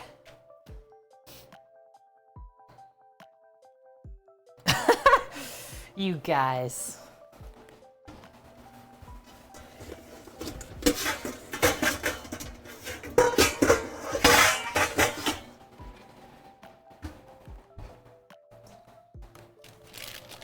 Pour it in first. Ah, fell out of my hands. I'm gonna have meatballs for days. Just make one massive meatball instead. It's actually not that much. Not that much. Cooking koalas, that's funny. Okay, we used all the garlic out of the skin. That looks kind of cool though, doesn't it?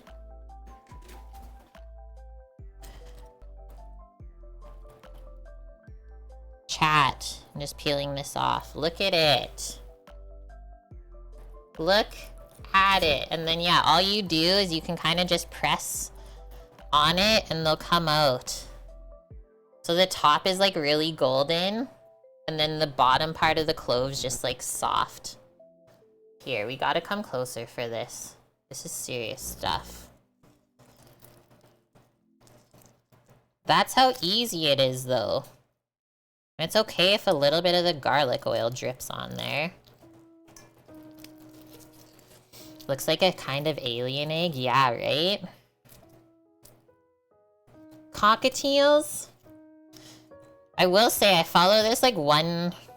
Okay, I follow a couple bird things on like Instagram. But what's this bird? It's like gray and it has yellow and white sort of other colorings on it. And they're just the most adorable things ever. It just like sings this one song though that makes me always so happy. Do do do do do do do do do. Hello Costa, how are you? It's good to see you. I'm in roasted garlic land. Ah, I dropped it.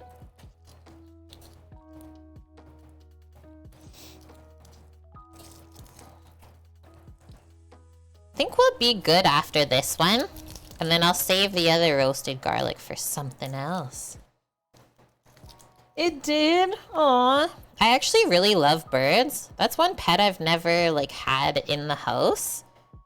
Probably for a good reason though, because I'm pretty sure I would be obsessed with birds if I had those instead of dogs growing up. It's that time again! FCB, welcome in. How was your week?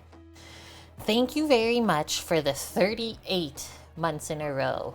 Over the 3-year mark. We're cruising.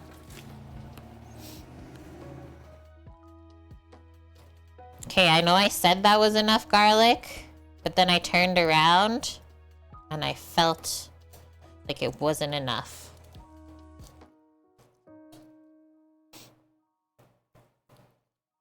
That's a hilarious story, Paloozer. Okay, that's good.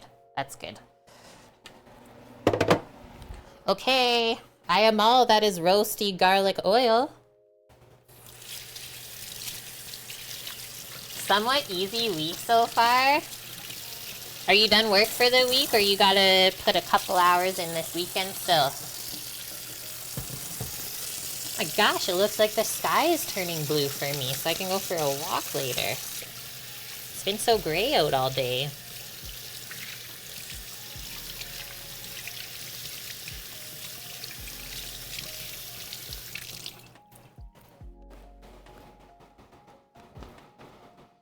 Okay, next up, the salt and the pepper. You work every single day. There's not even one day that you don't work. I'm going to grab dried oregano over here.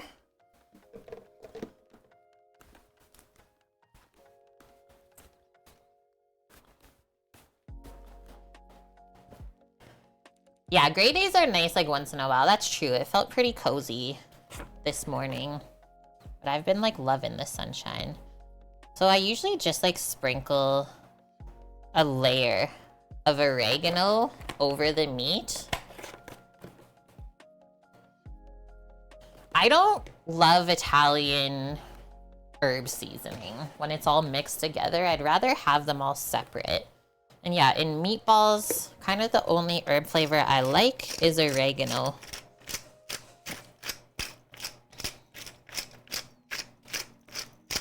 Good amount of black pepper. Looks like I'll need like 2 eggs, I think.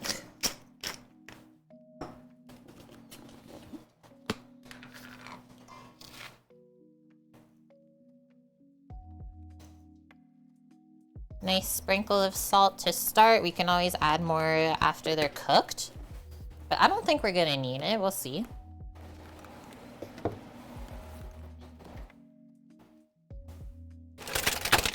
And if you wanted to go really old school and can eat bread, you could definitely take like either a slice of bread, a slice of stale bread, or just breadcrumbs and soak them in milk. And then add it to this mixture with the eggs. Really keeps it nice and moist, and just like a little bit extra filler too. Except for your vacation, you pretty much work every day. If you get any time off, you're on call. That's not so. Well, thank you for all of your services.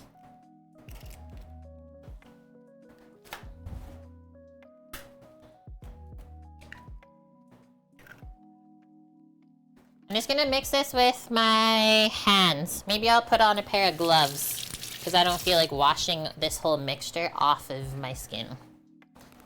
Hold on a sec. Oh my gosh, I only have 1 glove. Let it be known that I shall mix it with my hands. Who did that? Whatever. That's why we have hands, right? Is to like use them.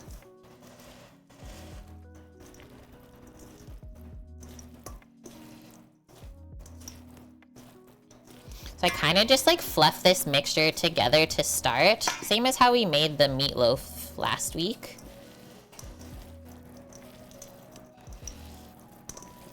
Kind of get it all roughly mixed, and then you can be a little bit more aggressive when you bring it together.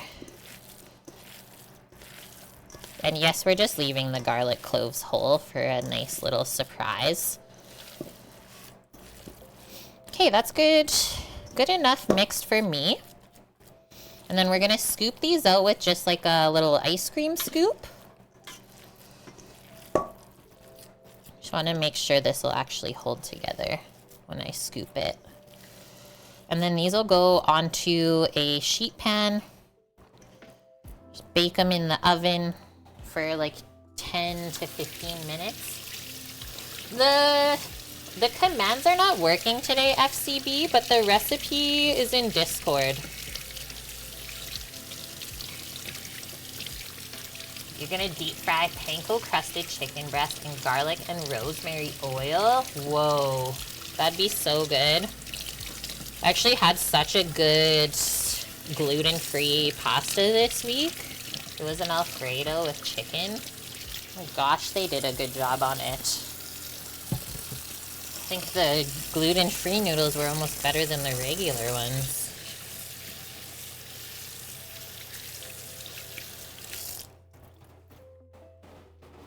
Shall we stir our sauce again?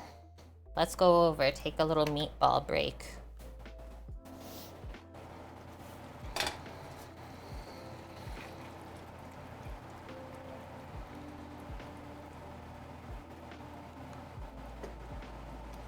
Slowly coming together. All the tomatoes are cooking down really nice.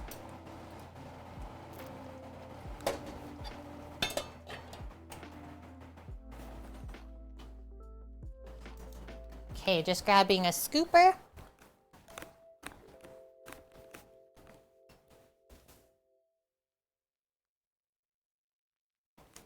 I think these are gonna be pretty big meatballs. Pretty biggins.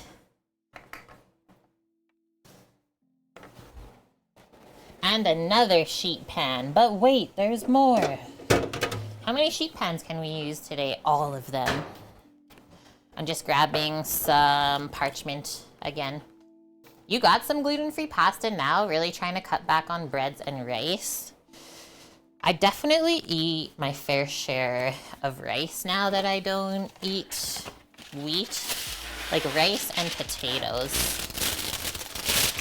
And then I'm slowly learning about some good like gluten-free pasta brands. I don't mess around when it comes to my balls and my nuts. Wait, what? Wait a second. Just rice the potatoes? Ah! Okay, back this up. Whoa, we really came far. Okay, not that far. There we go. All right, so you're just gonna use a scoop. I don't know if I'll fill the whole thing, because that's huge. It's like I don't have, it's either a really like small one or this one. Sweaty balls. No sweaty balls here. Just scoop it. Smash it on the side of the bowl to press it in there. This is a 3 meatball portion. 3 meatballs and you're good.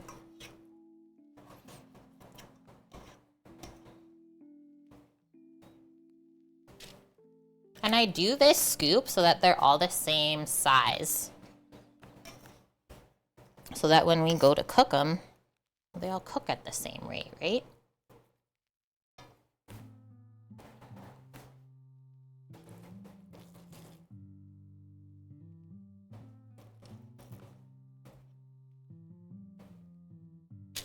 Old SNL. I didn't watch like a ton of SNL growing up.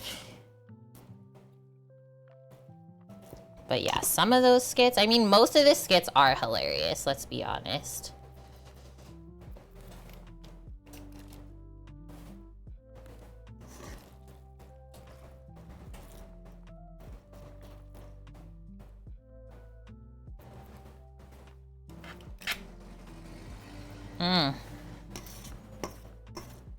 Roasted garlic roulette meatballs.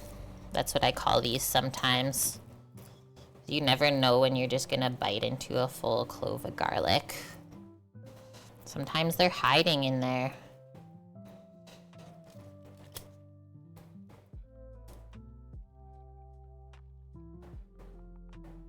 What? Old SNL box set? That sounds legendary.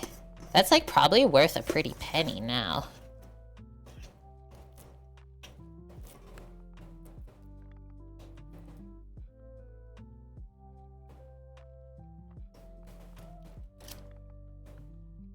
Are we even gonna be able to fit all of these on the one pan?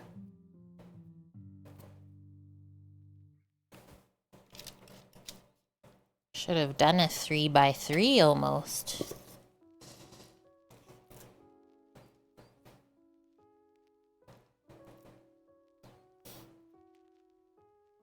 It's trash now, really? Dang.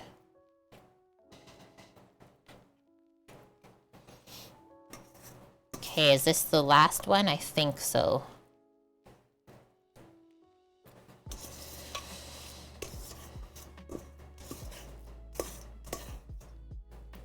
All of the goodness. Well, that worked out perfect for the amount. Holy.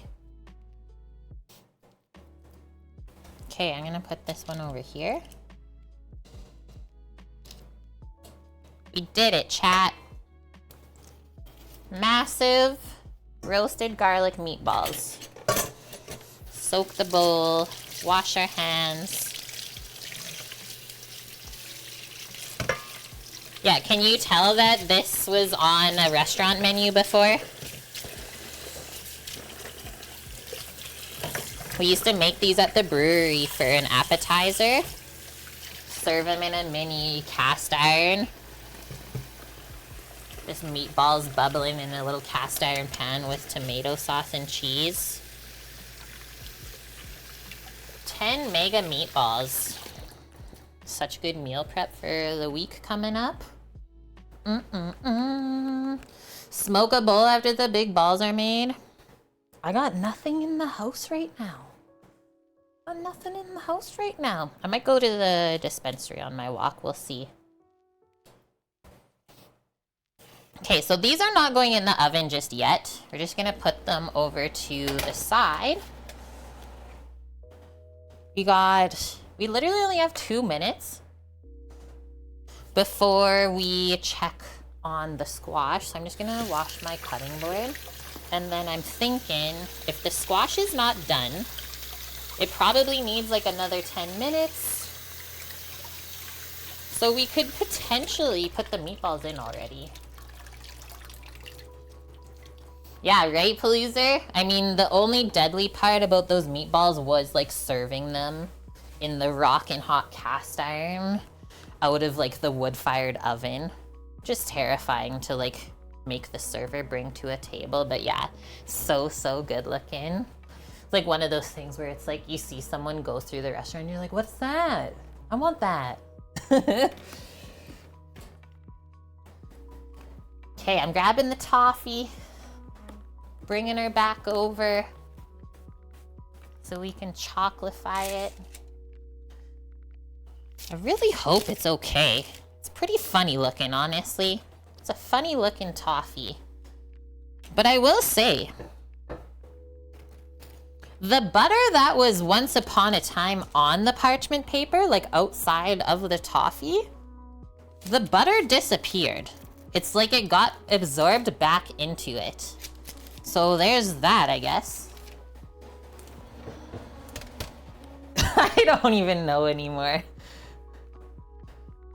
Oh, you did? Yeah. Burning the shit out of yourself on the sizzle tray. Ouch. Ouch. Time to make your health juices for the week? Oh, sounds fun. Okay, we'll be here still, but yeah, if you don't come back, I will be on tomorrow, and then I won't be back until Tuesday. So I hope you have a lovely holiday and Christmas time. Okay, I'm gonna take the squash out of the oven, and we're going to check it together. Hi, Carrot Potato, welcome in. You get a skillet once at a small restaurant in Winnipeg. 2 huge meatballs, bell peppers, onion, garlic, cherry tomato, all kinds of seasoning. And the skillet was really cute. I love getting served those kinds of dishes. Keeps you warm while you're eating it too. The residual heat. Thank you, koalas. Okay, boom. The timer's going off. It's buzzing. That was 20 minutes? 20 minutes. You can see how it really splatters. as it's roasting. Oh, I forgot a step. I just realized why it's splattering. Guys, we gotta fork the squash. Fork the squash. Just to let some of the steam out. It's not super hot to the touch yet. So I'm glad I just thought of that. Kind of like when you bake a potato.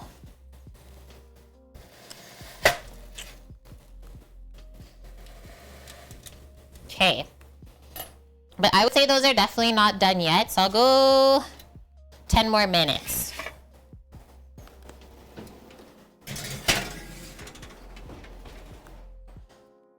We'll go with 10 more.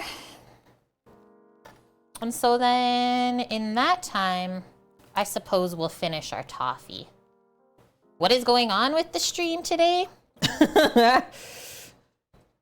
It's Friday. We used to do Freaky Friday. Used to. I love when you ask those things, Palooza. You always keep me on point. It's like something's missing if you don't. Okay, so like I was saying, all of that excess butter that I was worried about, it's literally gone. And like this, really nice and hardened. You can just pick it up. And it's cold, so now, earlier we measured out, I have semi-sweet chocolate as well as a little bit of the Calabo milk. 2 cups worth of chocolate. Chat, that seems like a lot to put onto here. It's gonna be like equal layers, toffee and chocolate. Okay, I guess. Sure.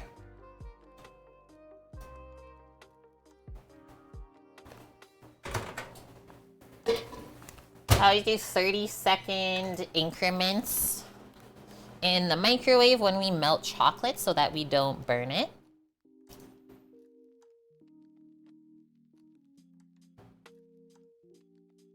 Oh, carrot potato, yeah. You'll only do that once, right? Have a potato explode in the oven, or when you even open the oven door. It's terrifying.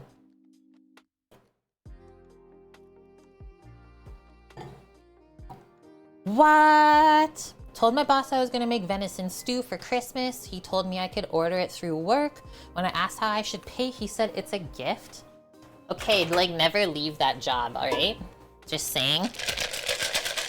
Don't leave that job. I'm just shaking it. You can see like how as it melts, it kind of sticks together. So I always shake it up. Well, isn't that a really nice Christmas gift, hey? Now I want venison stew, though.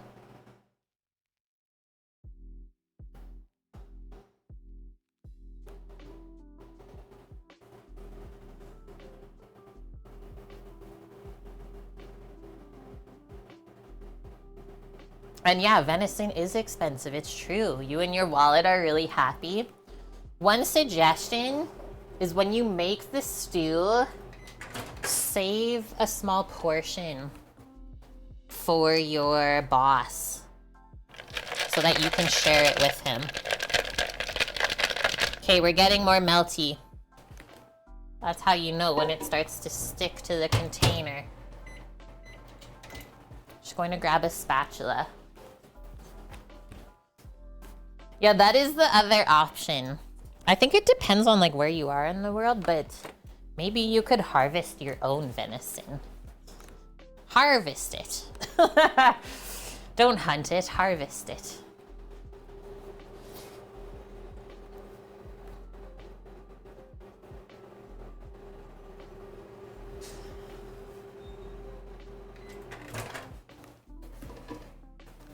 That's a fact, Torino. Okay, we're almost there. Let's see. Sometimes if you just stir it, it melts even more. Stir the chocolate up. Remember, I said we don't want to burn it.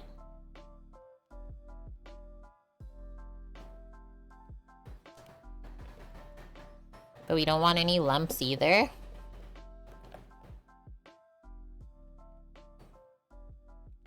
Maybe like 20 more seconds. There's just a couple little lumps. Chocolatey chips that aren't fully melted. Wow, you can hunt in your orchard? That's like the type of property I want. Like hunt right on your own land. Yes, please. Yeah, there's not enough gold coins for the venison crops.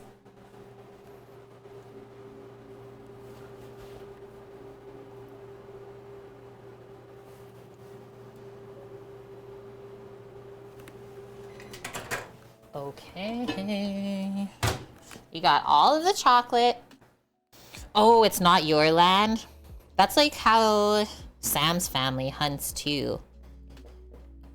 Is they know someone that lets them use their land, which is friggin' awesome. Okay, the thickest hazelnut toffee ever. Me too, Oak Oak. Me too.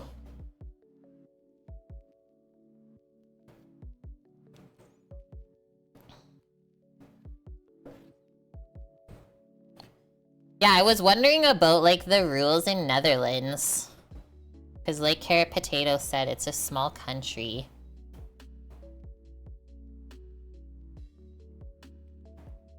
I'm gonna wipe this one side. Okay, that looked like it was a lot of chocolate at first. But now that I'm spreading it out, it's not. And you'll notice as you spread the chocolate, it'll slowly solidify because the toffee is cool.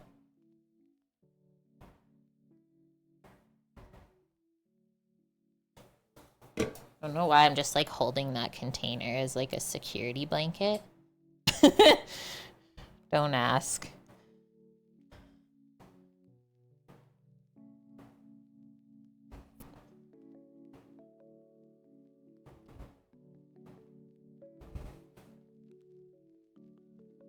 Is it even? Yes.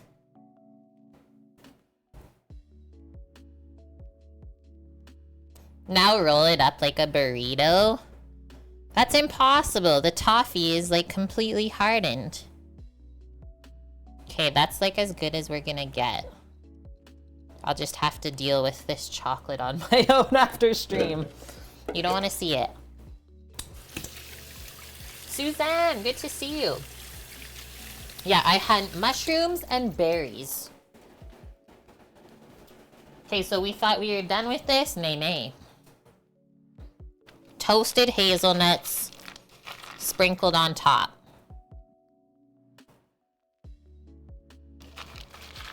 Titan, how are you? Happy Friday. So basically it's a brownie without the brownie, but with the chocolate. Yeah, we made this interesting batch of toffee, let's say. At first, like, the butter split out of it, but then I magically brought it back together. I'm saying magic because I honestly did not think it was gonna turn out. And there's still one more step I'm gonna take here, just because I know it's going to make everything taste better. Just a sprinkle of some flake salt. It's good with the nuts, it's good with the chocolate, as well as the toffee. A gluten-free brownie, basically. I'm doing good, Titan. Getting used to living in the house all alone again. Brought Samo back to the airport yesterday. He made it up to Nunavut, no problem. You also have Malden salt. This box, like, I'm sure you could tell how old it is. It's like faded in the color. It's not even white anymore. But yeah, everyone needs some Maldon salt, some flake salt in their life. Okay, now I'm gonna put it in the freezer so it can be done and firm, hopefully, before the stream is done. Yeah. Okay, next, That was perfect. 1 minute on the squash timer, so I'm gonna take that out. And we'll see how cooked it is.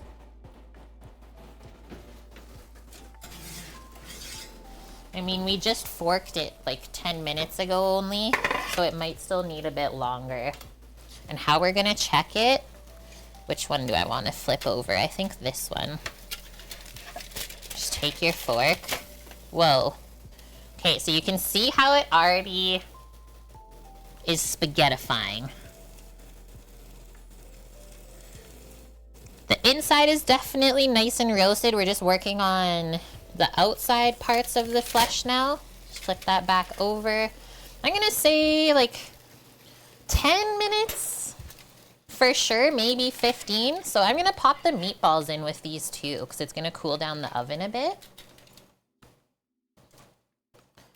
1,000 pounds of lime to spread on the garden.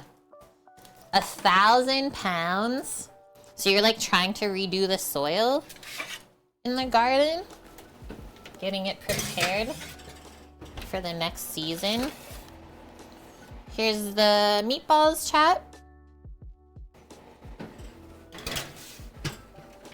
Okay, I'm gonna set a 10-minute timer.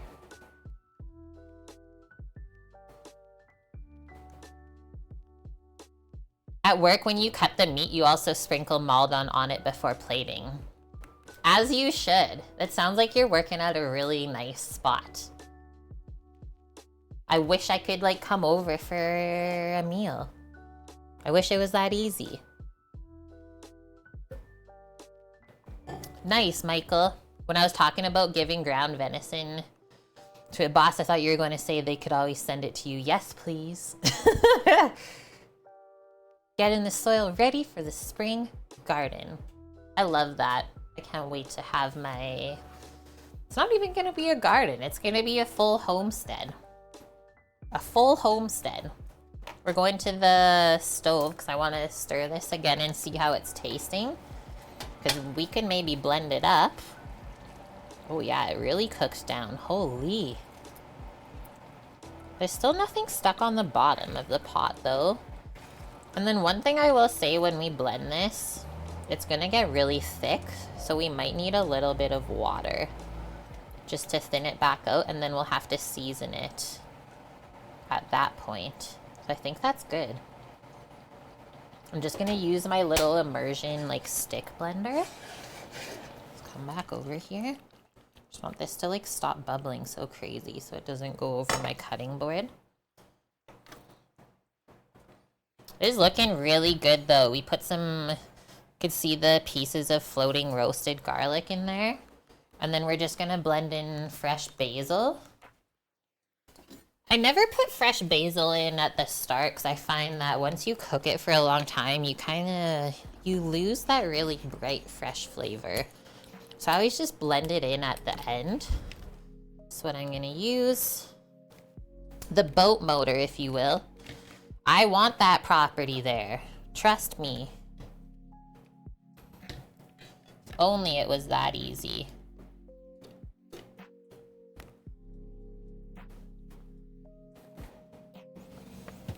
Oh yeah, our soft mozzarella. We still have to like figure out how we want to use that. The soft mozza. This is my basil. I was really picky today. A lot of the basil containers, they were all like brown colored and bruised. I was like, I'm not paying $2 for that. So now I will pick through though and find the leaves that are browned, like this one. And that just happens a lot of the time when it gets too cold, the basil. It's a very delicate, fresh herb, so it'll just turn brown. It's like a bruise. Think about when we get bruises, kind of same.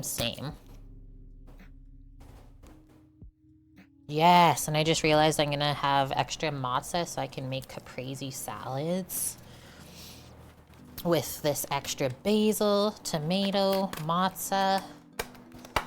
Yum. Yeah, these fresh herb packs, I pay 2 for $4 for them. It's a twofer.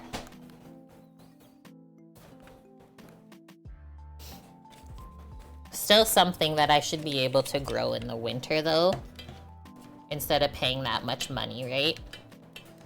I know, Torino. I'm literally saying that as the roommate's arrow garden is beside me. To wrap this tighter because I don't want the cord going in the pot. Okay, this is pretty thick. I'm gonna start on a low speed. You probably won't be able to see much, honestly, because I'm like right under the camera. I'm gonna add some liquid now. We need the liquid now. It'll just make our lives a lot easier.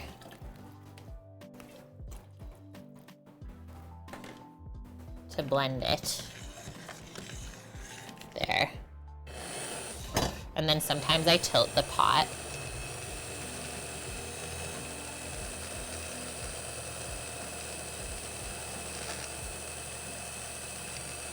We're doing it.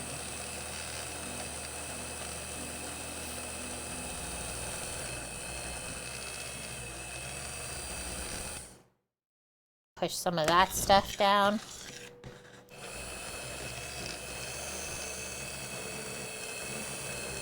I have this on really low speed so I don't splash. If you're like, it's not doing anything, we can turn it up in a little bit.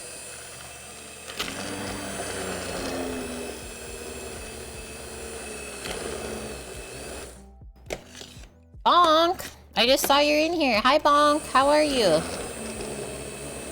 Happy Friday.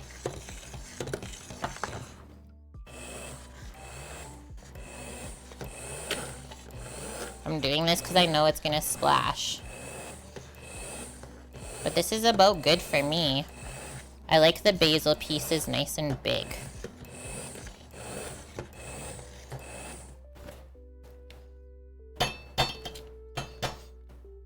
Also love this because it always like catches all the tomato skins. Because we used fresh tomatoes today. It like cleans the sauce for you. You were helping launch the rocket this morning? Too cool. Did everything go good? Carrot Potato, you probably know what this brand is, right? And yeah, I love how it says like Mini Pro. I've had this for over 10 years now. Over 10 years. Okay, now we get to taste it. I like this thickness. It's not watery. I like when the sauce is able to coat everything.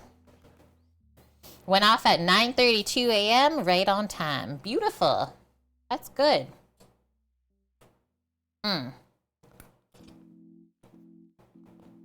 What? That's really good already. Ooh, there's some really nice sweetness in there. Okay. It doesn't need a ton of salt or pepper even. A little bit, yes. I taste garlic, I taste basil. Like I said, it's either the onion or the tomato that's sweet. Oh my gosh, though. Something about San Marzanos, you guys. I never used to believe the hype about San Marzanos, but I honestly do now. Every time I use it to make tomato sauce, it's just phenomenal. Just getting a little ladle.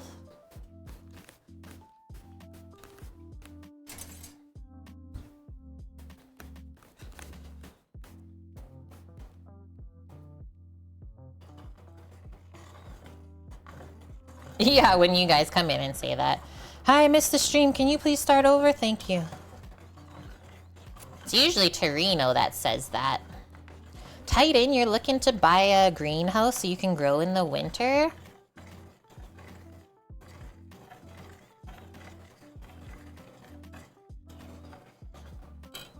That'll set you ahead for sure then.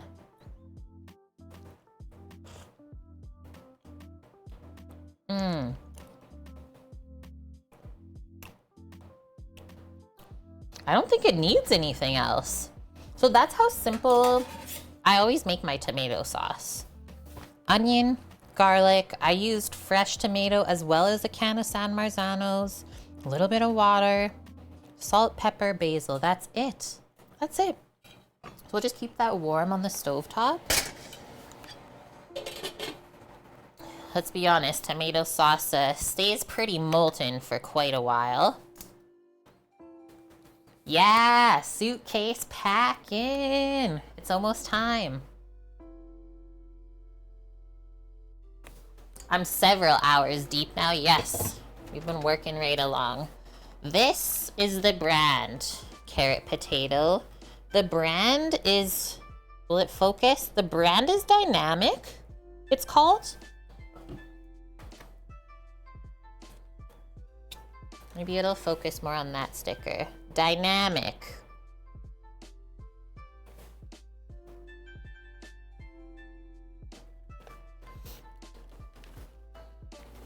From France. Hi, Trekker. How are you doing? Nice, pal. You found it? He found it on Amazon. It's 200 bucks? I think when I bought that 10 years ago, it was around a 130. Around 130, like 10 years ago. So that was like a really expensive thing I bought for culinary school, right? Okay, that was our 10-minute timer for the squash as well as the meatball. So I'm just gonna check the squash one more time. See if it's cooked. We can do that together. That's what we've been liking. You're okay, Trekker? You guys finishing up work for the week, obviously, getting ready for Christmas and stuff? That is true, yeah. 200 bucks for something that lasts over 10 years now, though.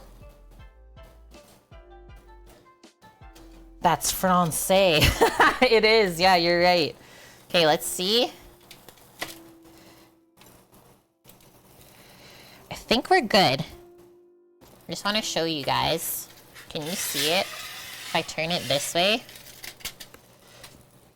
Obviously, this is insanely hot, but this is how it looks. And then I just like test it with a fork around the outside of the skin to make sure it goes spaghettified.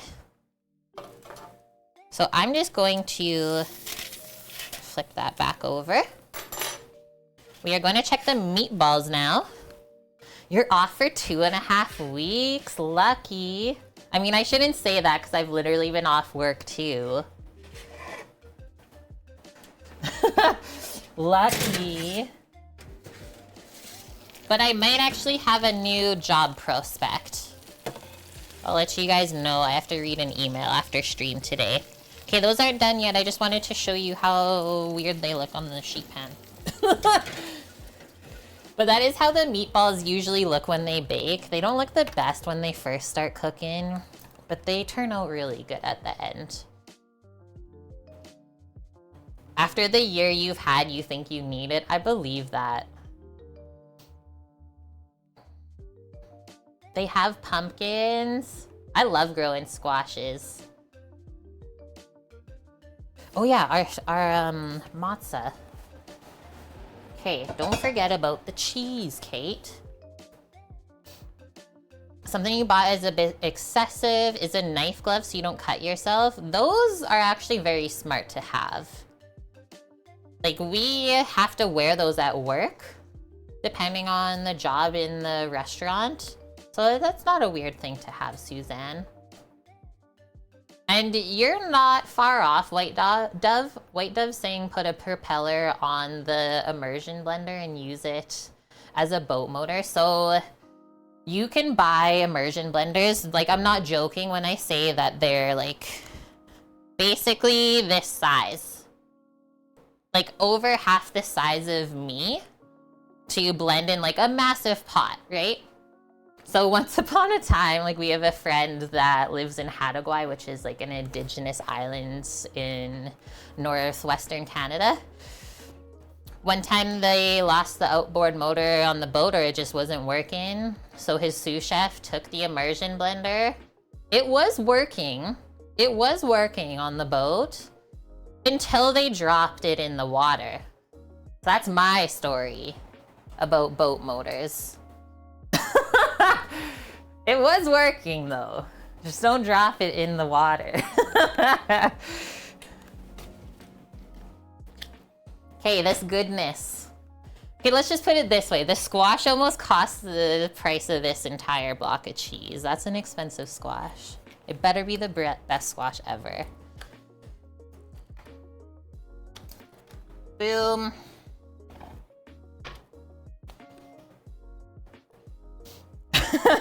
That's right, Torino. Don't confuse the two. This is so yummy. I haven't had this matzo in a while. Hopefully it's just as good as I remember it. We'll just cut some slices though. I was thinking, I don't really know how to put this on the dish. Do we broil it all together?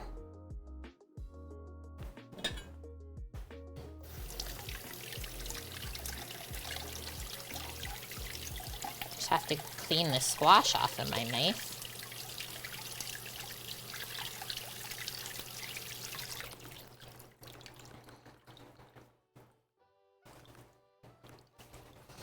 You're hoping for me? Thanks, Lil.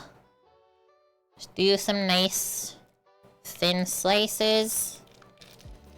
I usually just cut it like in the plastic, because sometimes there's like juices in the soft matzo, the brine.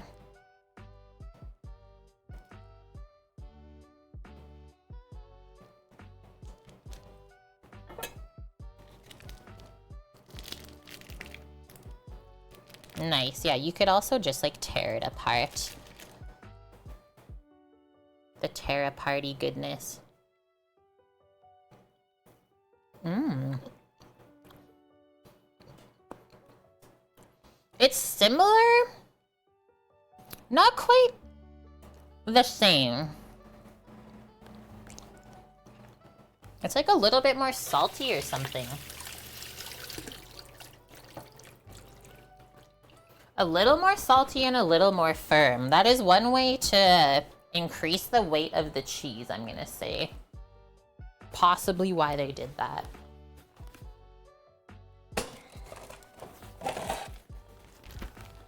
Pack this baby back up. I'm only doing those 3 things of cheese. I don't need to destroy my belly. Yeah, this cheese would be really good just on a sandwich, it's true.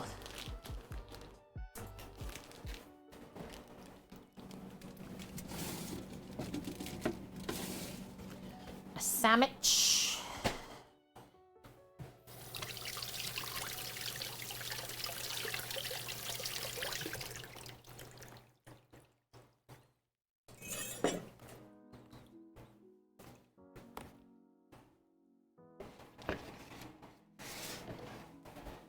Just getting a plate for us. Obviously we want a rimmed plate, and we want to kind of treat this like a pasta.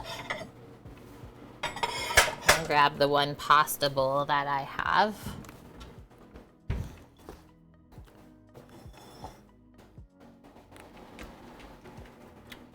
I'm trying to think about how I want to broil this mixture together.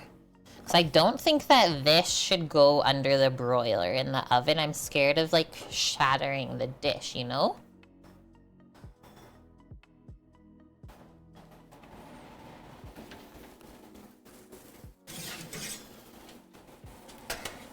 Taking the squash out.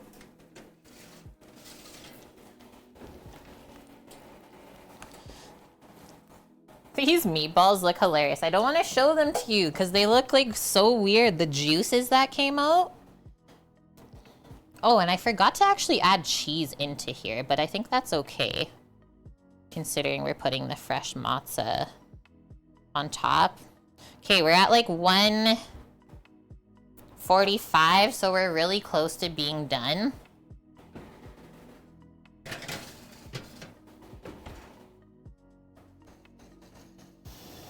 Cheese. Okay, let's do this. This is what I think I'll do for the broiler. Is we can just use this pan. just use this pan. So I'm just gonna take one of these squashes out for now. Just put it in a container for later. And then the other one will turn into noodles. So that'll take a moment. We'll save this one since it's undisturbed. La spaghetti. The squash is spaghetti.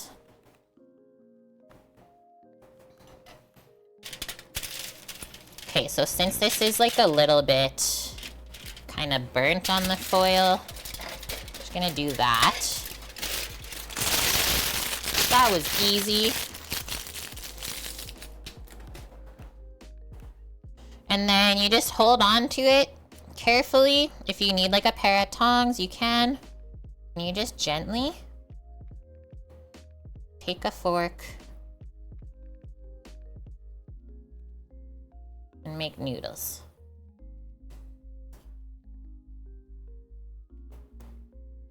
Isn't this awesome? I haven't had this in so many years.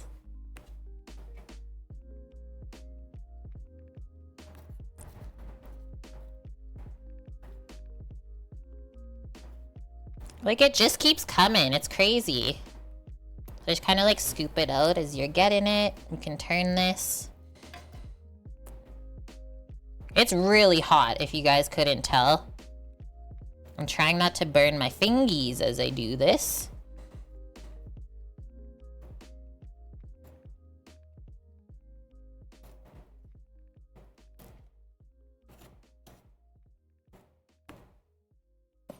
I like to try and keep the noodles like pretty long.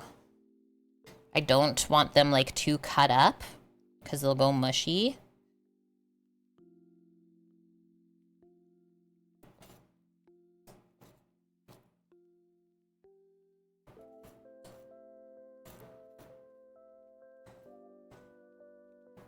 It's really hot. But you definitely want to do this part while it's still warm. So that's a portion.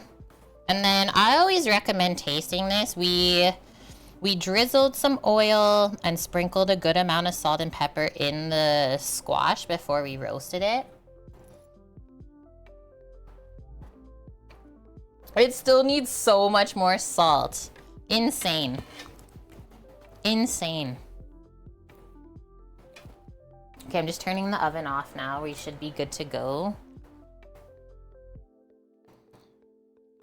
Holy carrot potato. Yeah, I'm hoping the weather stays good for when I go for my walk in a little bit.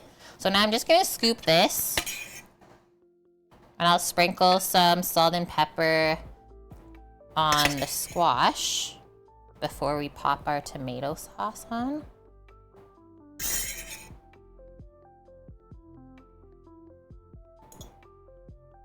Make a nice little bed of your noodles.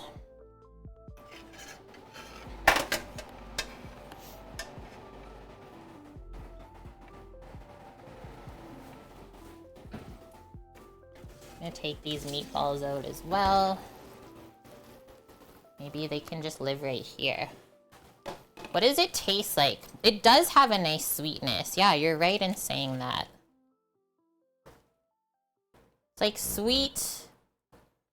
It's like a mixture almost between like the texture of a zucchini and like a butternut squash. We cooked it right though. It's not too soft and it's also like not crunchy either.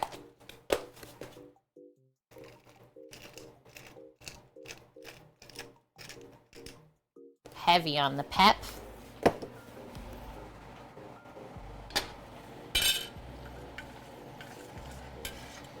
We need some sauce. Tomato basil sauce.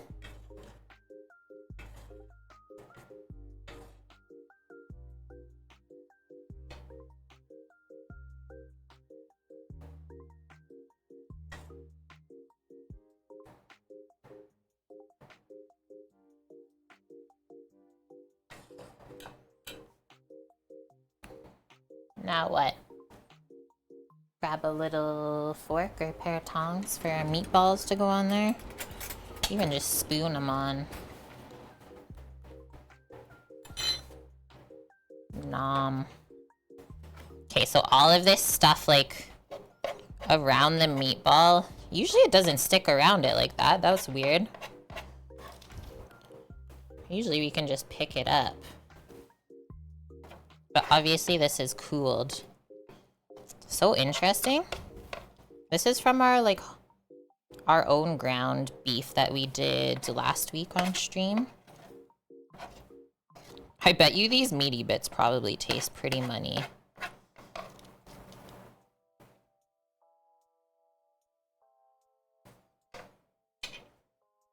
You do it too, you cook them in the oven. It's seriously the easiest thing ever, right? So easy.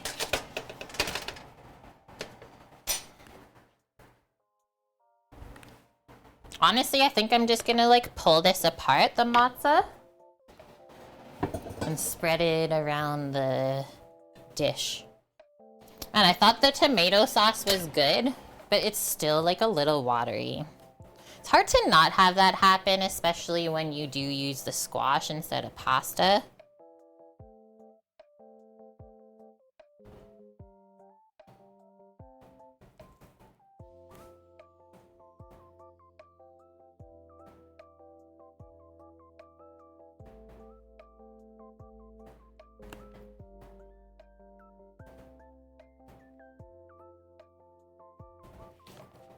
I'm eating that one.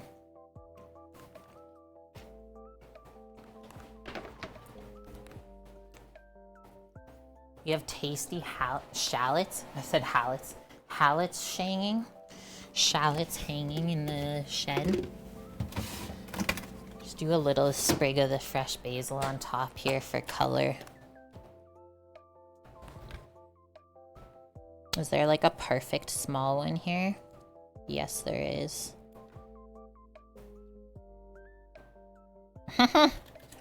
We had to. We had to. Okay, I'm gonna take a photo.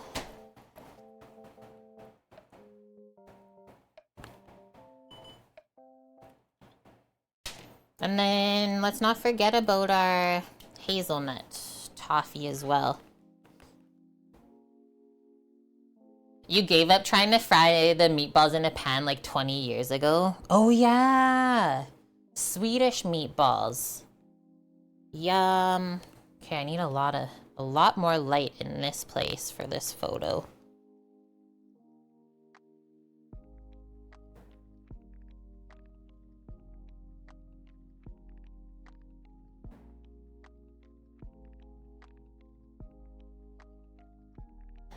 Okay, I think that's good.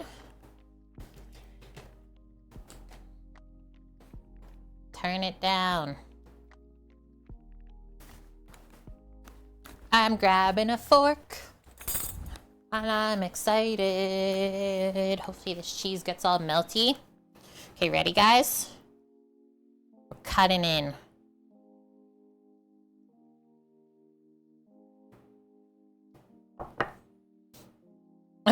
What phone brand does an Italian cheese use? Mozzarella. Oh my gosh. Okay, I don't want the cheese yet. I just wanted some squash and meat. We're doing it. And yeah, Mish too. Mish with her curry Danish balls. You gotta slurp the spaghetti. It turned out. Mmm.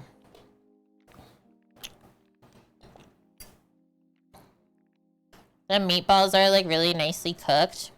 The roasted garlic flavor in there. I'm going in for a bit of cheese now too. Cheese, if you please.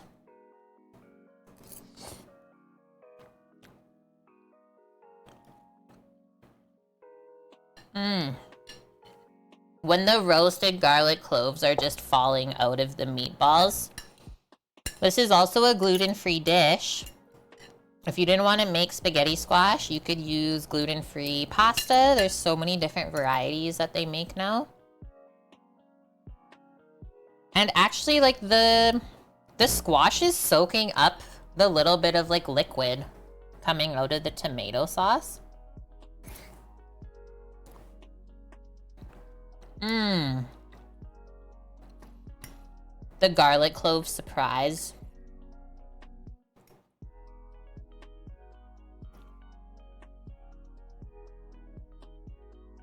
You're a sausage guy over a ball guy? Mmm. That's like straight health. That is so healthy. What?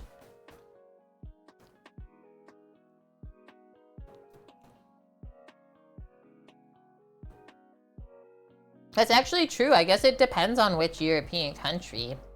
Because there's definitely some European countries that are more sausage friendly than ball friendly. That's good, chat. That turned out awesome. I have so much meal prep for the rest of the week. I was like wary of making this today because it's been a while since I made all these things. But that's exactly when you should make it again, right?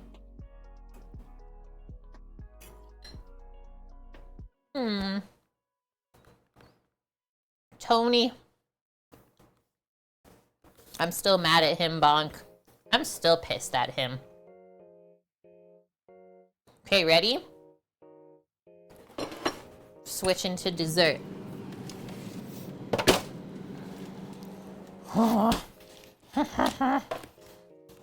Look at this masterpiece.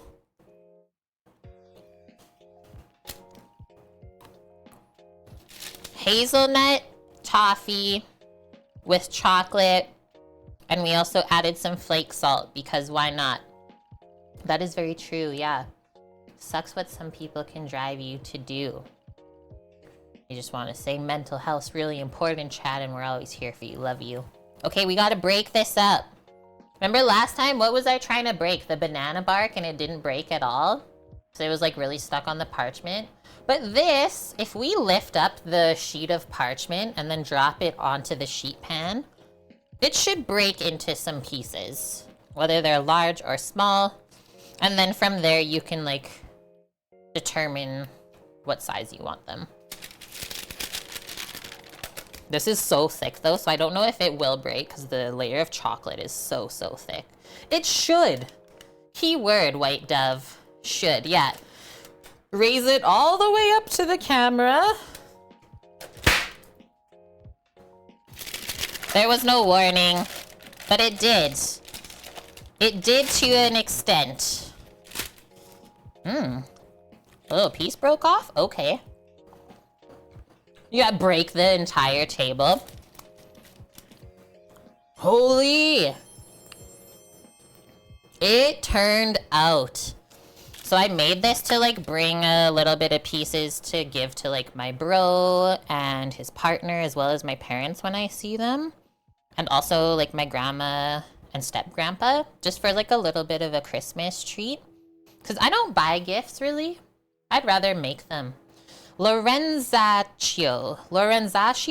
I hope you say that right. Thanks for the follow. Oh my God though, look at this piece. The chocolate came off. How do we get it smaller? Can we break it easier? Oh, it breaks so easy. So there's hazelnuts in the toffee. And we were having issues with this recipe. The butter like split out of the toffee mixture when we went to mix the hazelnuts in. So I had to cook it again. And I was like worried that the sugar would taste like burnt because it was getting pretty dark. It doesn't taste burnt at all. It's like buttery, nutty.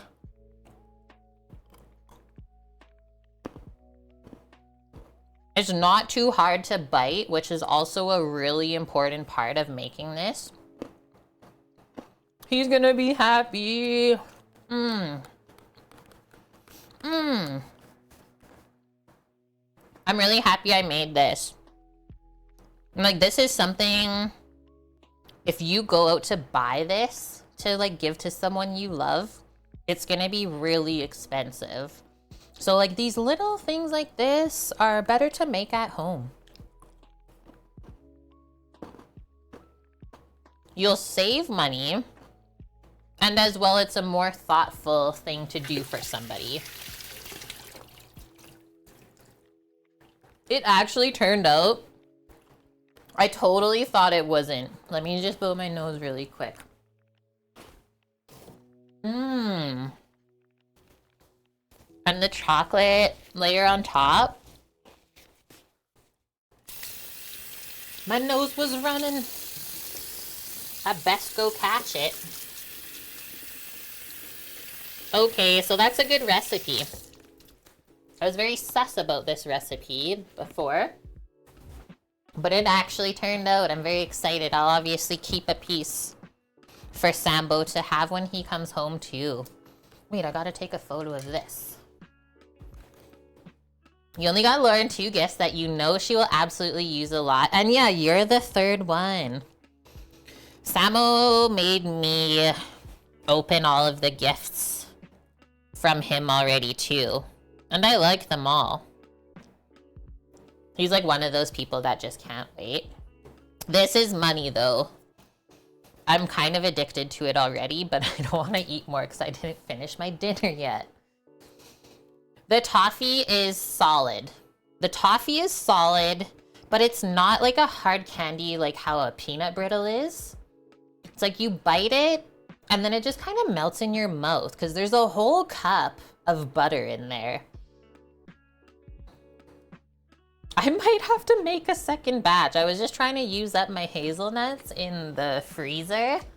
I guess I could make a little small second batch for myself.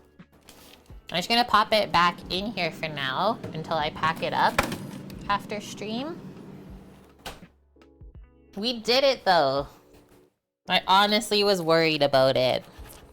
And that recipe is already in Discord as well if you would like to make that this weekend to bring to a get-together or even just for yourself.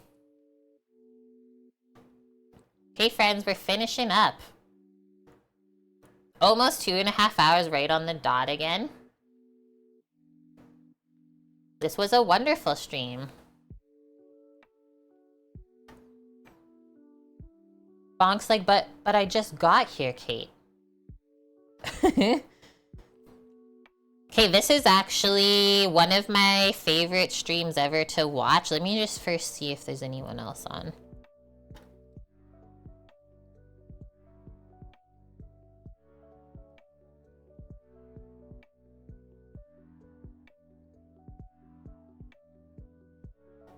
Okay, we're gonna go see Cat of Whimsy because every year...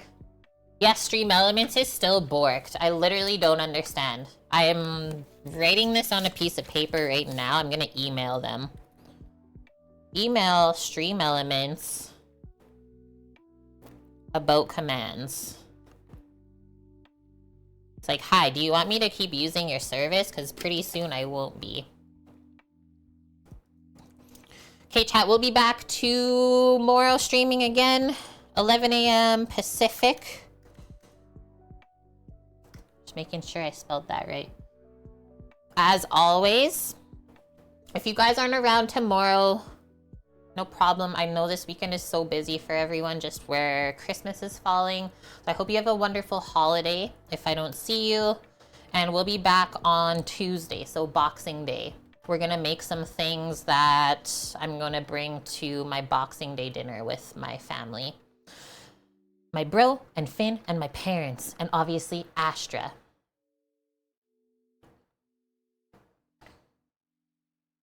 Might be taking Tuesday off. Nice. Nicey. I actually might be going to a new job on January 1st. I'll see. I'll let you guys know how it goes. And yeah, Oak, enjoy your time with Lauren. Take all the photos. Guys, take lots of photos of all your like festive snacks and stuff and share them, please. That'd make me really happy. And yeah, if you need any recipes to make something quick to bring to a get-together, go into our Discord. Yeah, give Lauren a hug for us, right? Okay. Friends, thank you for hanging out with us today. Lots of long-term resubs again and new follows. Welcome in. I'm gonna go for a lovely walk now before the sun sets. Clean up this mess because we really did it up today. And yeah, see you guys in the morning, okay? Love y'all, stay safe, and you know where to find us if you need anything at all. See you tomorrow. Bye!